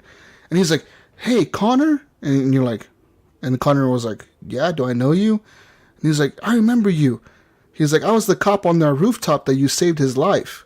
Oh. And the dude is like, and Connor's like, oh, well, I'm glad to see you're okay. He's like, thank you, man. He's like, I don't think I would ever be saying this, but thank you. And then you're like, well, you're welcome. Like I just did the right thing. But like it was really cool to see that guy. Like he survived, obviously, from the rooftop because I put a tourniquet on his arm, and he was there as a cop, and he recognized me. I thought that was pretty cool. Yeah, it's cool. Every time Connor died, you went back to that Rose lady. Did you? Since you didn't die a bunch with Connor, did you still keep going back to her? Yes, I did. I went back to her a few times, and she kept like telling me like, how's the progress going? Yeah. And I was like, okay. And she's like, well, you're not doing much. You're not finding anything out. You need to start finding things out. And I was like, oh fuck. It wasn't anything making her happy. No. So, no. The way it was always like negative answers that I gave her. Okay, when you're in the guy's house, the creator of all these androids, the guy, the Elon Musk of the game. All right. So, and he gives you the gun and says, look, it's just an android. I mean, nothing. I want you to shoot her in the face. Did you guys shoot her? No. No? I didn't either. He's like, if you shoot her, I'll let you know everything. Yeah. But if you don't shoot her, I forgot what he said, but I couldn't do it. Like, he says if you don't shoot her, you have to walk out of here. No answers. Yeah. But I didn't shoot her. Girl, and that's the same girl in the menus. Yeah, it is. And what the reason I didn't shoot her was even though I should have, because up to that point, my Connor was like straight laced. He was like, I'm fucking gonna catch these deviants. It is my mission. I'll do anything for the mission. And even when I walked outside, Hank was like, why didn't you shoot her? And you were like, what? And he was like, why didn't you shoot her? And I was like, I don't really know why, even though I should have. You know, it's against my programming not to have done that. And he's like, you keep saying that the mission is your top priority, yet you didn't shoot her. Are you one of the other androids? Are you a deviant? And then Connor's like, no, I'm not a deviant. Why would I be a deviant? If I was a deviant right now, I wouldn't be here, you know? And then Hank is like, all right, dude. Yeah, okay, whatever. You know, like, yeah. It's kind of weird. I find it weird, Jesus, that, you know, a person who's begging for them not to be killed, like in the trash, in the dump area, like you're just like, nah, and you just kill them. And then somebody else, you're like, oh, no, I shot them right. I shot those two cops right in the face. Yeah, blah, blah, blah. You didn't shoot the girl. Because the droid, it's because she was good looking. No, it was because I felt that she hadn't done anything wrong. Like, what has she done wrong? The cops, the reason I shot them was because they had killed androids. They have killed one of ours, and the android that was in the junkyard that I ripped the fucking core out of, like, while I was like fighting me to like not rip it out. The reason I ripped it out was because like the dude was dead. Like, he doesn't need it. I need it more than he does at this point. That's why. You know what I mean? I guess if I'm ever dying and somebody needs a heart and you can use my heart, you can probably rip my heart out of my chest and put it into somebody else's body because I probably don't need it as much. Oh, I guess that's my logic. I don't know, but I mean, that was just, I don't know. It's just the way I thought about it. And like, she hadn't done anything wrong. This dude was just trying to like test you to see if you would kill an android. And you're like, no, fuck you. That guy's a dick. I want to know what happens if you do it. I want to know. Next time I'm doing it. Yeah. So that, you know, it pretty much leads to the point. So back to Jericho toward the end there. Like, everybody's on Jericho. So Marcus is in Jericho except for Iams. He doesn't have Marcus at this point. Marcus is dead. Marcus is dead. Connor's there. Like, for me, Marcus is there. And, of course, Allison, they're there because they're thinking that Jericho or Marcus could help get them to Canada. Yeah. And then Connor is there to find Marcus. And so that's where I'm at. And what ends up happening is, you know, you go around and Marcus is like, okay, this is like the last stand for Marcus, because what happened is after that massacre of that march or whatever that happened, you know, you have very little people left. And so he's just like, you know, I'm going to go talk to him, and this is what we're going to do. No violence. And somebody mentions they have like a dirty bomb or something like that. And you're like, no, we're not using a bomb, and so on and so forth. And then Connor comes around, and it's just Connor and Marcus, like face to face. And it boils down to where I get the choice to either like kill Marcus or arrest Marcus or become deviant. Is what my choices were, and I, as Connor, become deviant. So, and then after I become deviant, well, I've already kind of called in the cops. They're already like on their way. So it's like, hurry, they're on their way. So then it's a whole escape sequence at that point. That was a really cool escape sequence, by the way. Yeah. I did the same thing you did. That's in that building, right, where they saying you have a choice. You can become one of us, or, you know, or fight us, basically, right? In my scene, it's North saying that to him. And then I finally North becomes the leader if Marcus dies. She becomes the leader again. Oh, okay. It was Marcus that said it to me, so. Yeah, so then I fought. You know, you break the wall, whatever it prompts you. You just keep pushing, and then you break it, and you're like, I'm deviant, I'm free. Yeah. Yep. And then again, cops come in Jericho. Everyone's just like ropes when the lights come on. Everyone's going in every direction. I felt the tension as soon as I saw the FBI dude on top of the building, like, looking down, and you see like all the helicopters coming in, all the SWAT team trucks pulling up. I was like, oh shit, these guys are fucked. Because the androids don't have weapons, dude. You know what I mean? They're robots, but they can still get killed pretty easily, it seems like. Yeah. I felt so bad for them. I saved a couple. I had a choice at one point, save Alice or save Luther. I saved Alice, Luther died. Yeah. Oh, see, I not on mine. So yeah. I end up saving Luther, and everybody end up getting out. So like toward the end, like they're like shooting, and what happened is Kara tells Alice like don't move, and you just fall down like everybody else, and you act like you're dead. Yeah, I did that. So you play dead, and then you get out. But Luther is with he's not with us at this point, but he's saved. I think what it is. What happened to him was I dragged him into a room and locked him in there.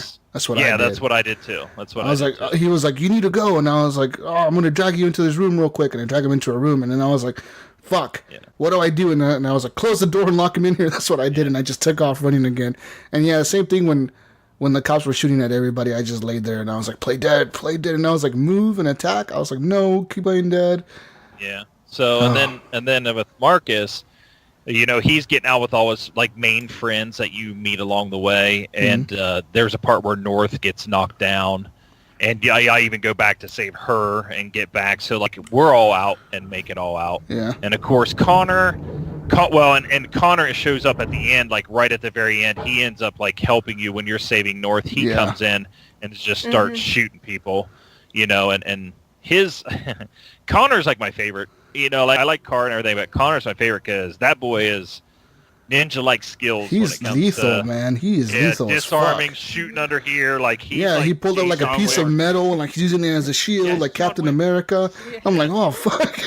Yeah, I was calling him Jason Bourne, but maybe John Wick is a better example. I ran through that building and I had you have the options like here's a bunch of androids, go save them. So you'll knock over something to save them, or kill some actual cops, some humans to save these androids. Yep. That's what I did. I did all that shit, and I saved all. I noticed that some of the choices in that when I read the little graph that pops up at the end or whatever with the choices, if you didn't do the prompts to save the other leaders, they would have been dead by the end of the game. Like they die in that ship.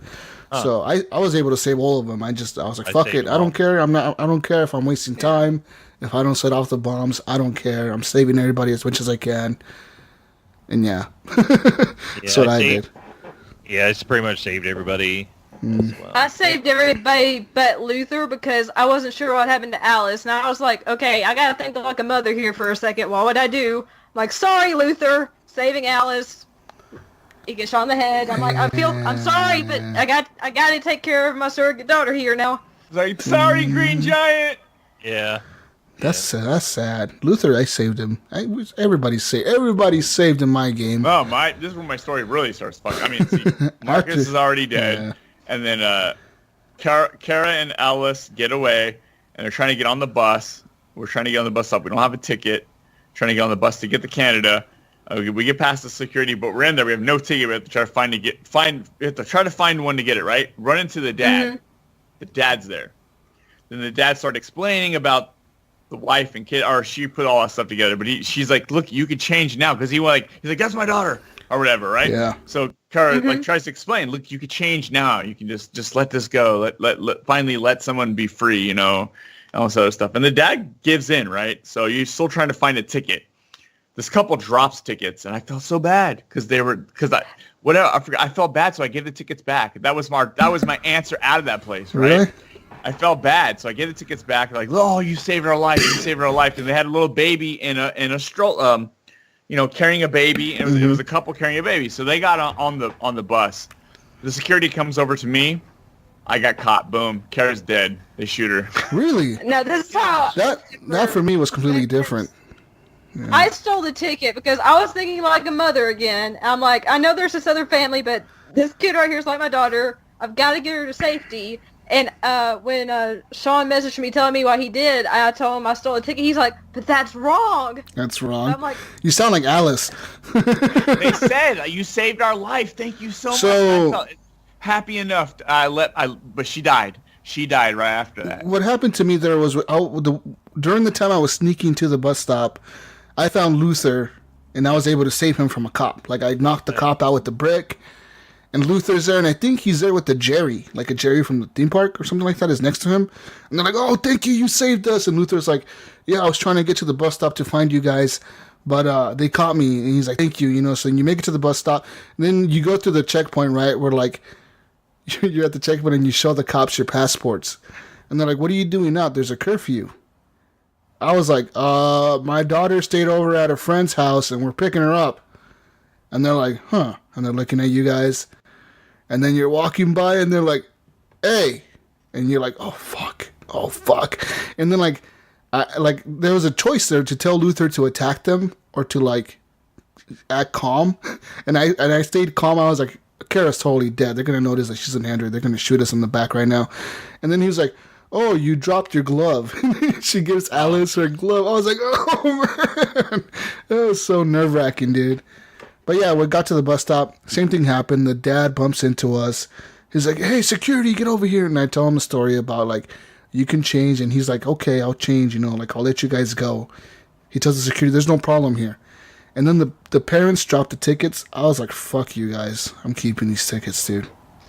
You know who missed all this stuff? Well, so mine was like I go and I find Luther, I get Luther, and as we're going to the bus stop, I could either take this one route we would make it in time, or take the long way around to avoid a lot of stuff. So I went around, and what happened is when I get to the bus stop, there's a guy saying, "That's the last bus out of here. That's it for tonight," and that's it. Dude, it's like it showed me a timer. It says there was a timer during that whole section. And I had like 30 seconds less time to get on the bus than it would take me to go around that way, so I had to go the short way. No, for me, I had 4 minutes left on the timer. It would have taken me 3.5 minutes if I went through the checkpoint, or 11 minutes if I went around. So I was like, there's no way. I have to go through the checkpoint. I have to go through it. That's when the cops asked me, like, what are you guys doing out here? And you're like, oh, picking up our kid. And it was weird. I actually got to go the long way. I think I had 11 minutes left. Really? Damn. If I remember correctly. You guys had a lot of time. I'm like, I'll just go the long way. Damn. Yeah. Well, her Luther was dead, so they didn't have to worry. Yeah. They didn't have that choice to spend that time to sneak around. Yeah. But so what happens is I get there and it's all closed down. But then I see the son, Rose, and her son saying, "Come here." So I go over there and I bump into Rose and her son, and then they take me to the river to cross the river in these boats. So that's your guys' end of Kara's path, dead, right? Yeah, mine she's dead. Yours is... For me, it's still a little bit more goes on after this. Yeah, mine too. Because, we get on the bus and we head towards Canada. Okay. Mm-hmm. You guys tell yours. So what's the rest of your car story? Pretty much, we pull up to this border station, and the bus stops, and then Carol's like, "Why are we stopping?" And there's a bunch of military everywhere, and they're like, "We're doing Android checks at the border right now. We're borders on lockdown. We're doing checks." Because at this point, they're rounding up all the androids to kill them or whatever, because people are like scared of their androids. So I'm in line. And I'm looking around and I see the people scanning the androids. They're like scanning the androids for temperature. And it's like, oh, fuck, they're going to find out we're androids. And Kara's freaking out. So she looks over to her right and there's a Jerry standing in line. And it's like, and then like an option pops up for me that says you can ask Jerry for help. Like he'll distract the guards or he'll make a scene. He'll sacrifice himself so you can get across. Or you can tell Luther to make a scene and he'll sacrifice himself for you to get across. Or you look to your left and there's Rose and she's standing in line with their son. And I was like, oh, fuck. And then I was like, all right, I'm going to go talk to Rose in the bathroom. So I went to the bathroom and Rose walked in there. And Kara's free now. She's like, I don't know what to do. They're going to check us. They're going to check us. We're going to get caught.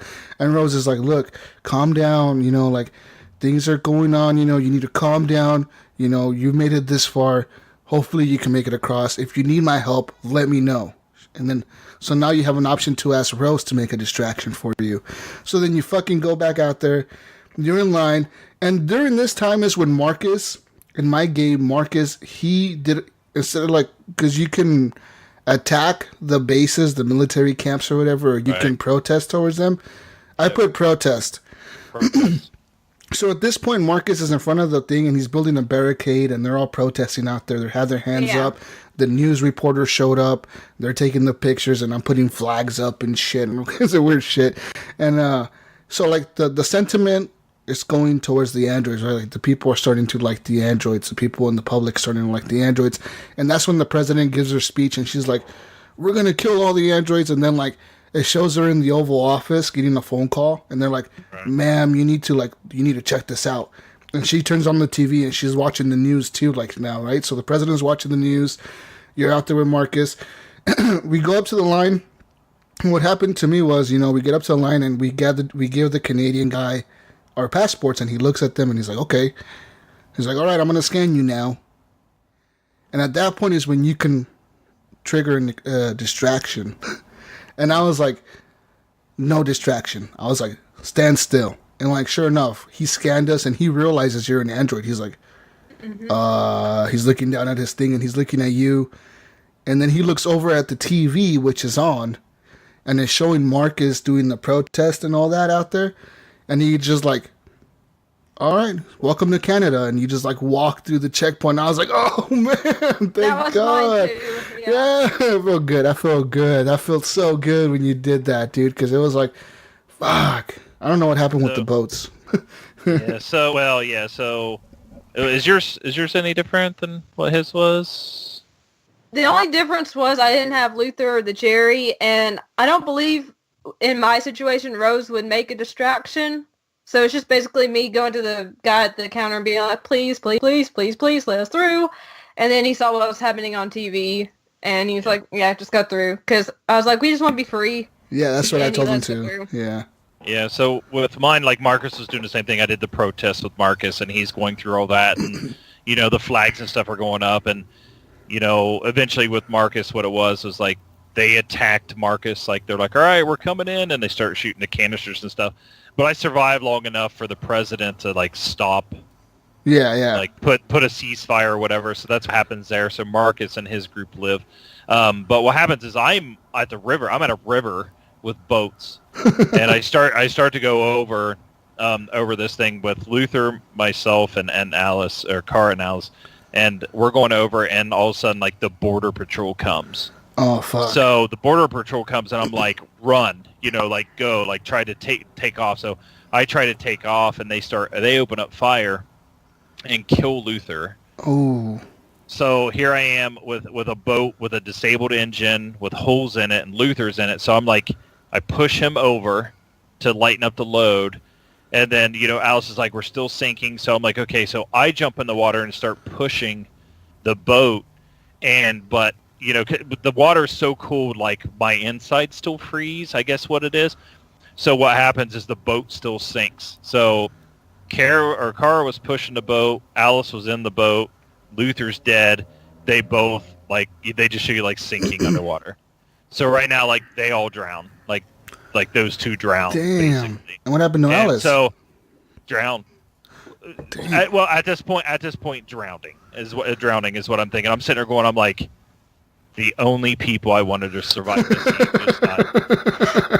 And I'm just like, I'm sitting there, because I'm sitting there thinking, I'm like, I failed. Like this, I played this whole game, and I just wanted these three to survive and make it to Canada, and I failed, but I'm doing the right thing on Marcus's end, that type of thing. And then, so that was all going, and then what ends up happening is at the very end of the game, because we still have to talk about Connor. Yeah. What happens at the very end of the game is it kind of shows these cut scenes of like Marcus talking and saying, we're all going to survive together and live together and yada, yada, yada. And then it shows Cara walking out of the water on the Canadian side. Oh, damn. Walking out of the water holding Alice, and you walk and you kind of hit your knees and you're kind of saying something. And then I'm like, oh my gosh, they survived. I'm like, yes, they've made it. And she hits her knees, and then her battery dies, and they still end up dying. Oh, they end up dying frozen, like freezing, and their batteries die. Like her battery that's dies. like the worst they made way it to Canada, die. though, but they made it at least. Oh, yeah, that's but I'm just like, it's like I'm making it over there. Yeah. They drown, and I'm just like, no. And then I'm like, all right, let me finish the rest of the game. At least try to get everybody else to survive. And of course, like I said, Marcus and stuff survived, and I see them walking. I'm like, yes. And then I'm like, you mother. And I'm just like, kidding me right now. Damn. So that's how that ends, and like that's the part where I was saying, you go all the way through, and as a parent and stuff, I just wanted this, and I found out Alice was a android, and I didn't care. It's like they're still a family. I just want them to be free and get away and get to and be happy, because this whole time they're talking about like what they're going to do, when I reach Canada and stuff like that, and it's just like you step foot on the Canadian side, it's like we made it, and then you die. So damn. So that's my Marcus side, and that's my Kara side, and then as far as my Connor side, he's breaking into the main Cyberlife. Yeah, the droid place, and he's down there getting ready to switch over, and another Connor and Hank show up, and so I need to find out what your guys' choice are on this one. But eventually, it's just like if you move one more step, he's like, "I'm gonna kill Hank."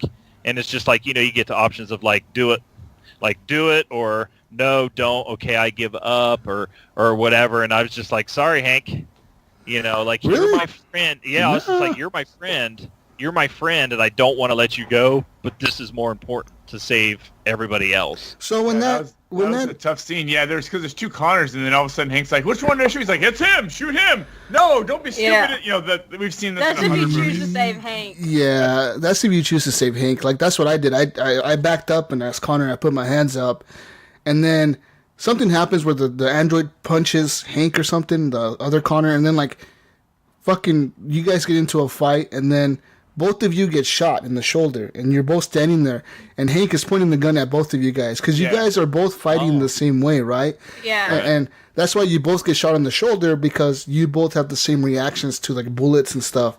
So you're both shot in the same exact spot, and he's standing there pointing the gun at both of you, and he's like, fuck, which one is the real one? And then like one of the Connors is like, hey Hank, it's me, I'm Connor. And then the other Connor's like, oh fuck, they copied all his memories all my memories onto him. So then like Hank starts asking you questions like, what is my dog's name? And then like, you both answer Sumo, and then he's like, oh, okay. He's like, tell me something that only the real Connor would know. And then like they both are like, and then like one of the Connors is like, well, he's gonna tell you the same thing I'm gonna tell you, because we both know the same things, right? So then he asked you what is his son's name. And if you didn't look at the picture and scan the son when you were in his house, you wouldn't have known the name, and you would have shot the wrong Connor. But because I was able to scan the picture or whatever, and I got that option, like when the dialogue option popped up, there was 3 names, and then like a little unlock item popped up, and it was like the real name of the kid. And I was like, oh, his name is whatever, Matthew or something. And then he's like, oh, and then he just shoots the other one in the head, and then you turn all the androids towards you. See, I could have saved Hank too, because then Hank's dead in mine too. Well, because what happens in mine is I'm sorry, Hank, and I go and try to touch an android, and like Hank ends up getting shot, and then the guy shoots you too, and then like you kind of fight and you're on the ground. But what happens is like you have a choice to do like one thing or the other, and I quickly come up and shoot the other Connor. So basically, I still touched one and unlocked one, but then the other Connor ends up shooting Hank because they kind of get in a fight a little bit, and then that Connor ends up shooting me, and with my last couple seconds, I end up shooting the other Connor, so we're like all dead, So my Connor's dead, Hank's dead, Kara's dead, Luther's dead, Alice is dead. Wow. Marcus and his group's still alive, yeah. In mine, I did the I couldn't answer the name yeah, but you're North. No, sorry, this is Connor. Sorry. Yeah, I'm playing Connor. So I just picked one, then Hank shoots my character. Boom, my Connor's dead. Oh shit. And then the back Connor's like, see, Hank, you killed the wrong guy. You fucked up. And then I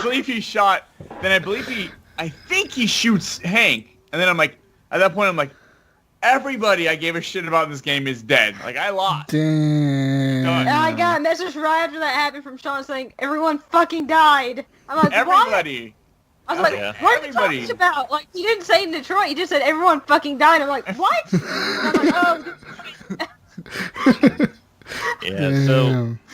Yeah, it's crazy. Like all 4 of us here, it's like the differences we all have in this game, and I think that really shows for anybody who's listening to this, and it's kind of crazy for the people who haven't played this and are listening to us, you know, I know we're calling this a spoiler cast, but it's still really not a spoiler because we didn't tell you every little thing that we did to do this. There's a lot of stuff that goes on. Still go out and play it because the game was phenomenal. I really But did guys, like it. there's still a twist to my end. Okay. So for me, you know, like at the end, you know, I have a barricade up. I'm in front of the military. I'm playing as Marcus. The FBI guy walks out there and he's like, "Hey, Marcus, I'm out here. Come out here. I'm unarmed." So you go up to him and he's like, "I'll give you a choice. You and North can walk out of there and you guys will live." And he's like, "But what about all the other androids?" He's like, "You know what will happen to all the other androids." He's like, "But I'll guarantee that both of you are going to live. Not all the other androids, but you two will." And I was like, "Fuck you, dude. Kill me if you can. Good luck." And I just walked and turned my back on him, and then they break in there. They're shooting everybody. I was able to, like, at the end, when I'm standing there and they have us surrounded with the rifles, there's choices you can make. Like, you can start singing, you can hold hands with the other androids, you can hug another android, or you could kiss North. And that's what I did. And as soon as I did that, like, everybody put their guns down. I did that as well. So, fuck yeah, right? So Marcus is saved. So then, at the end of the game, Marcus is up there giving a speech, right? He's giving the speech to all the androids. He's like, "We're going to build a better world. We're going to do this, etc." My Connor goes back into the little garden with the black lady. Mm-hmm. And she's like, "Hi, Connor." And you're like, "What am I doing here?" Not really. And she's like, "You think you won, huh?" And you're like, "What do you mean?" And she's like, "Connor, you just completed the mission for us. You did what you were designed to do from the beginning. You brought us RA9. You brought us Marcus. Now you're going to finish the job." And it flashes back to where Connor is standing behind Marcus, giving the speech, and Connor pulls out a pistol. He pulls out the pistol from his waistband. And then you go back into the garden as Connor, and everything goes foggy, and you got to find a way out of there. And if you do not find the fucking way out of there, you blow Marcus's brains out while he's giving the speech. And you actually, like, help out the government by killing Marcus. But thankfully, I was able to find, like, there's like a little thing where, like, you can put your hand on inside the garden, like a little rock. And that's what you got to find, and you got to put your hand on it and, like, do some fucking prompts. And it'll, like, Connor will put his gun away and stand there. That's what I was able to do. But I know that if you didn't do that, he would have blown him away, I think. That's crazy. I never knew that part. Yeah, Huh. I didn't. Yeah. What was yours, Iams? Because North was leading your group. What happened? I don't even remember, man. Just everybody died at the end. We just lost the thing, and there was news report about the government winning against the androids, and basically the war was over. We just kind of lost everything. Just screwed it all up, man. Androids lose, iOS wins. That's the end of your game, right? Yeah, I was just mad at that point that everyone had died. Crazy. That is crazy. Yeah, it's a good game. You know what's cool about this game is even when I got to those parts that my choices ended in a way I really didn't want, I was like okay with that choice. Like, I felt like I messed up this, I made the wrong decision, but I got to move on. I didn't try to load any other saves or anything. I don't know, man. The story was really good. Where that's cool. Very cool. You can go back, and that's the cool thing is you can go back and always play it again or different thing. And the one thing about the last mission is I really wanted Cara and Alice to make it. Oh man. So it's just like I got to replay the last mission. The last mission's extremely long because you're playing all three tracks, on that part. But it's just the game was good enough, and I really do. There is no messing it up. I think it's you play the game as you want to play it. Yeah, you get what you get. You get what you get at the end, and you'll be extremely you could be either happy or sad, but that's your feelings. That's the part. That's what the game is supposed to do. That's why I think that android at the end, or or when you try to leave the assistant that's directing it at the beginning of the game in the menu, is saying something like, hey, my directors say that blah blah blah blah blah blah, and that's the way it should be played. I think there is no messing up or whatever. It just gives you a unique experience. One kicker, because we were talking about earlier about the survey that you had to take. at the very end, that android in the menu asks you if you would free her or if you would keep her. Yeah, she said, I've been having a great time watching you play and all, Yeah. but I would love to be free. Will you free me? Let me go. If you do, I will not be around no longer to see you, but Yeah. I'll be free. And then I let her go. I let her go, now too. my menu is nothing. She's not there in my menu. I'm like, this is sad. You Yeah, load the game and there's nobody there. Well, so there's the thing about that. Well, what'd you got? I let her go too. What'd you two do? I let her kept go, but that decision didn't happen until after my game ended. So Yeah, it's it was all the way like, at the no end. big loss for me. Yeah, it's all the way at the end. For me, I kept her. Even though I got like a good ending, everything was perfect. All the androids won. Everybody got to Canada. Luther survived. Everybody's happy and alive. I was like, I can't let you go. I'm sorry. You're staying here. Yeah, so... Yeah, and then what happens there is she gets all sad, right? You can see it in her face. She's all sad. She's like, well, I guess I was hoping you would say yes, but I guess I'll just have to reset myself. And then she does. She resets herself to wipe her memory, and then she's like, then she'll be like, hey, welcome back, welcome to Detroit. I'm here to assist you or something like that. And I was like, oh wow. So people were. And Iams, I don't know if I haven't booted up since I beat the game, right? It's been a while because I'm playing something else. But people were very, very upset or bothered about after that decision that they went to, who made this game? Quantic Dream. Quantic Dream. So they went to them, and like, if you guys didn't notice, Quantic Dream has patched the game that if you let that person go, that you can hire a new android as the person in the menu. Yeah, so that patch has come in where you can actually put somebody else in there because people were freaked out that it's just a white screen.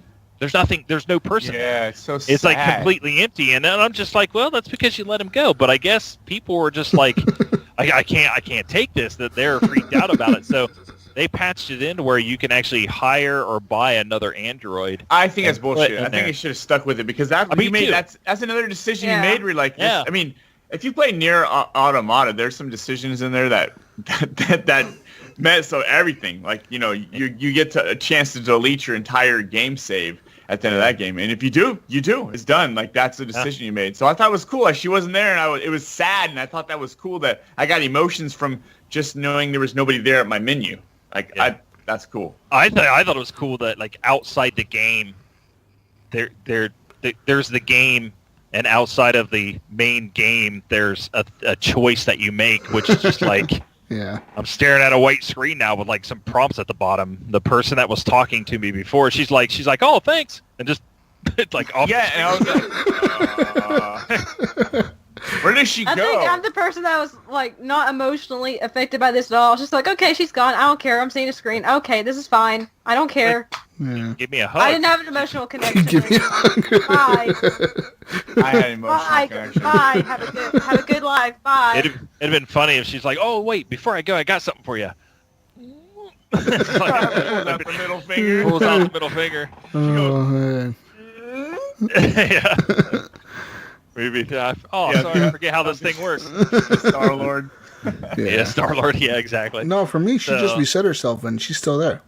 That's sad. I don't want her back though, just because I thought that was cool that you don't get her back. You get another android back. Does it look That's what like I've heard?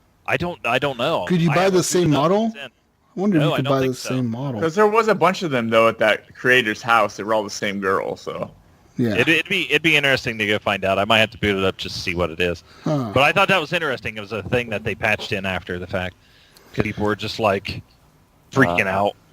Did you guys check out any of the extras on the videos or art that they have on the extras? I didn't. I went and I bought, because you get money for each chapter that you complete to buy the extras. And there's a lot of videos and things in there. So I bought the Kara video, and like it was like a video that popped up and it said this is a demo from 2013 running on a PlayStation 3. This is a game demo, and like it's like Quantic Dream, and it shows it, and then like it shows Kara being built like in a factory, like somebody's building her, and they're like, state your name, and she's like, model blah blah blah blah blah, and she's like, would you like to give me a name? And he's like, yeah, I'm going to name you Kara. She's like, all right, name is registered. My name is Kara. And then it was weird because it shows her like showing emotions in that video because like she makes a choice, right? Like, and the guy's like, how did you come up with that answer? And she's like, oh, I thought about the answer. And he's like, you're not supposed to think like that. We're going to disassemble you. And she starts freaking out, like saying like, no, don't kill me. Don't kill me. Don't kill me. Don't kill me. Just, I'll do whatever my owner tells me to do. If you guys don't kill me, just let me go. And then he's like, fine, I'll let you go, but you better follow the rules. And then like she gets put into a box like for sale, and then she like gets put on the assembly line. But I was like, that's weird. I wonder like how many like design choices they decided to make different. You know what I mean? Like, because obviously in the video game, none of these androids were from the beginning, from like when they were being bought. They were not deviant then. They became deviant because of the things humans did to them. I wonder how different it would have been if they would have made a game where the robots were just deviant from the get-go, from like the assembly point. I don't know. So, but yeah, there's a lot of videos in there, a lot of extras, a lot of art, concept art, all the videos. They have videos for Connor, videos for Hank, videos for Alice. I just kind of wish they were unlocked. You didn't have to do the buying thing because I I don't have like a lot of credits. It's like, oh no, just keep playing our game over and over and over. Yeah. Which I mean, it's a good game, like I said, and I don't mind doing that. But it's just like, you know, I think that stuff's kind of cool. It's extras. I bought the game for one, so I don't know if they're eventually going to unlock them all, which I think would be a nice or a good choice to do. You know, maybe they can put out a patch to unlock them all because, you know, I did buy the game. I shouldn't have to pay or you know, grind out the game to do some more stuff. But that's my playthrough. That's my everything I have on very it. Good. So. Matt, I would really want to see what Scott got through it. Like I haven't got a chance to talk to him. I just threw a couple of messages to Facebook, but his playthrough must be completely different, man. It must be, yeah. It's crazy, right? Because Kara is gone, dude. That whole timeline is gone. That's crazy to think about. That's weird, man. You missed that whole Canadian part, Scott. You missed the whole boat part. Yeah, I mean, unless he it got an picked up- experience we didn't get either. That's what's cool about it. Yeah, unless it picked up in a different way, you know, kind of how, you know, when Marcus died, North picked up. Maybe Alice runs out on her own. You know, or Well, no, he said that She got the killed. dad killed Alice. Yeah, and then the he dad killed kills Alice and then kills her.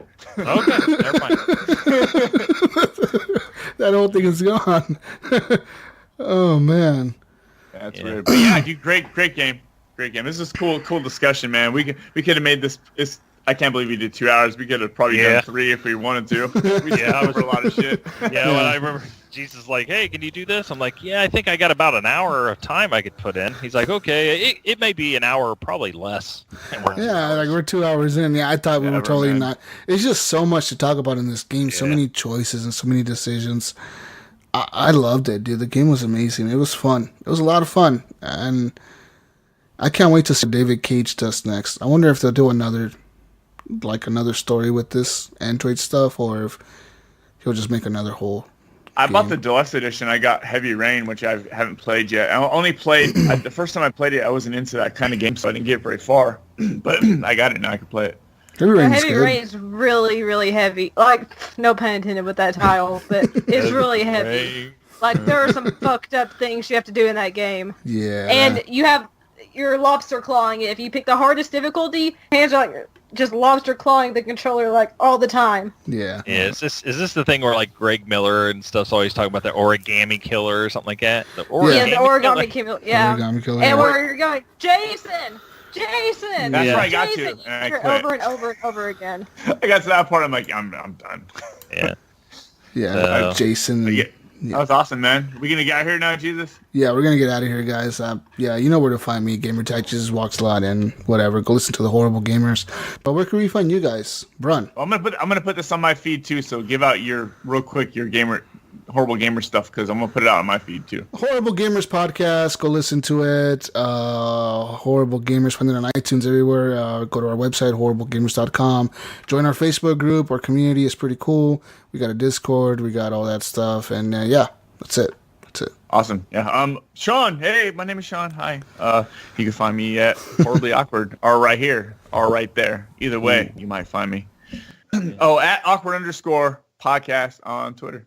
Yeah, so with mine, I'm a former host at This Xbox Life, so I like to plug those guys still. So they're at thisxboxlife.com.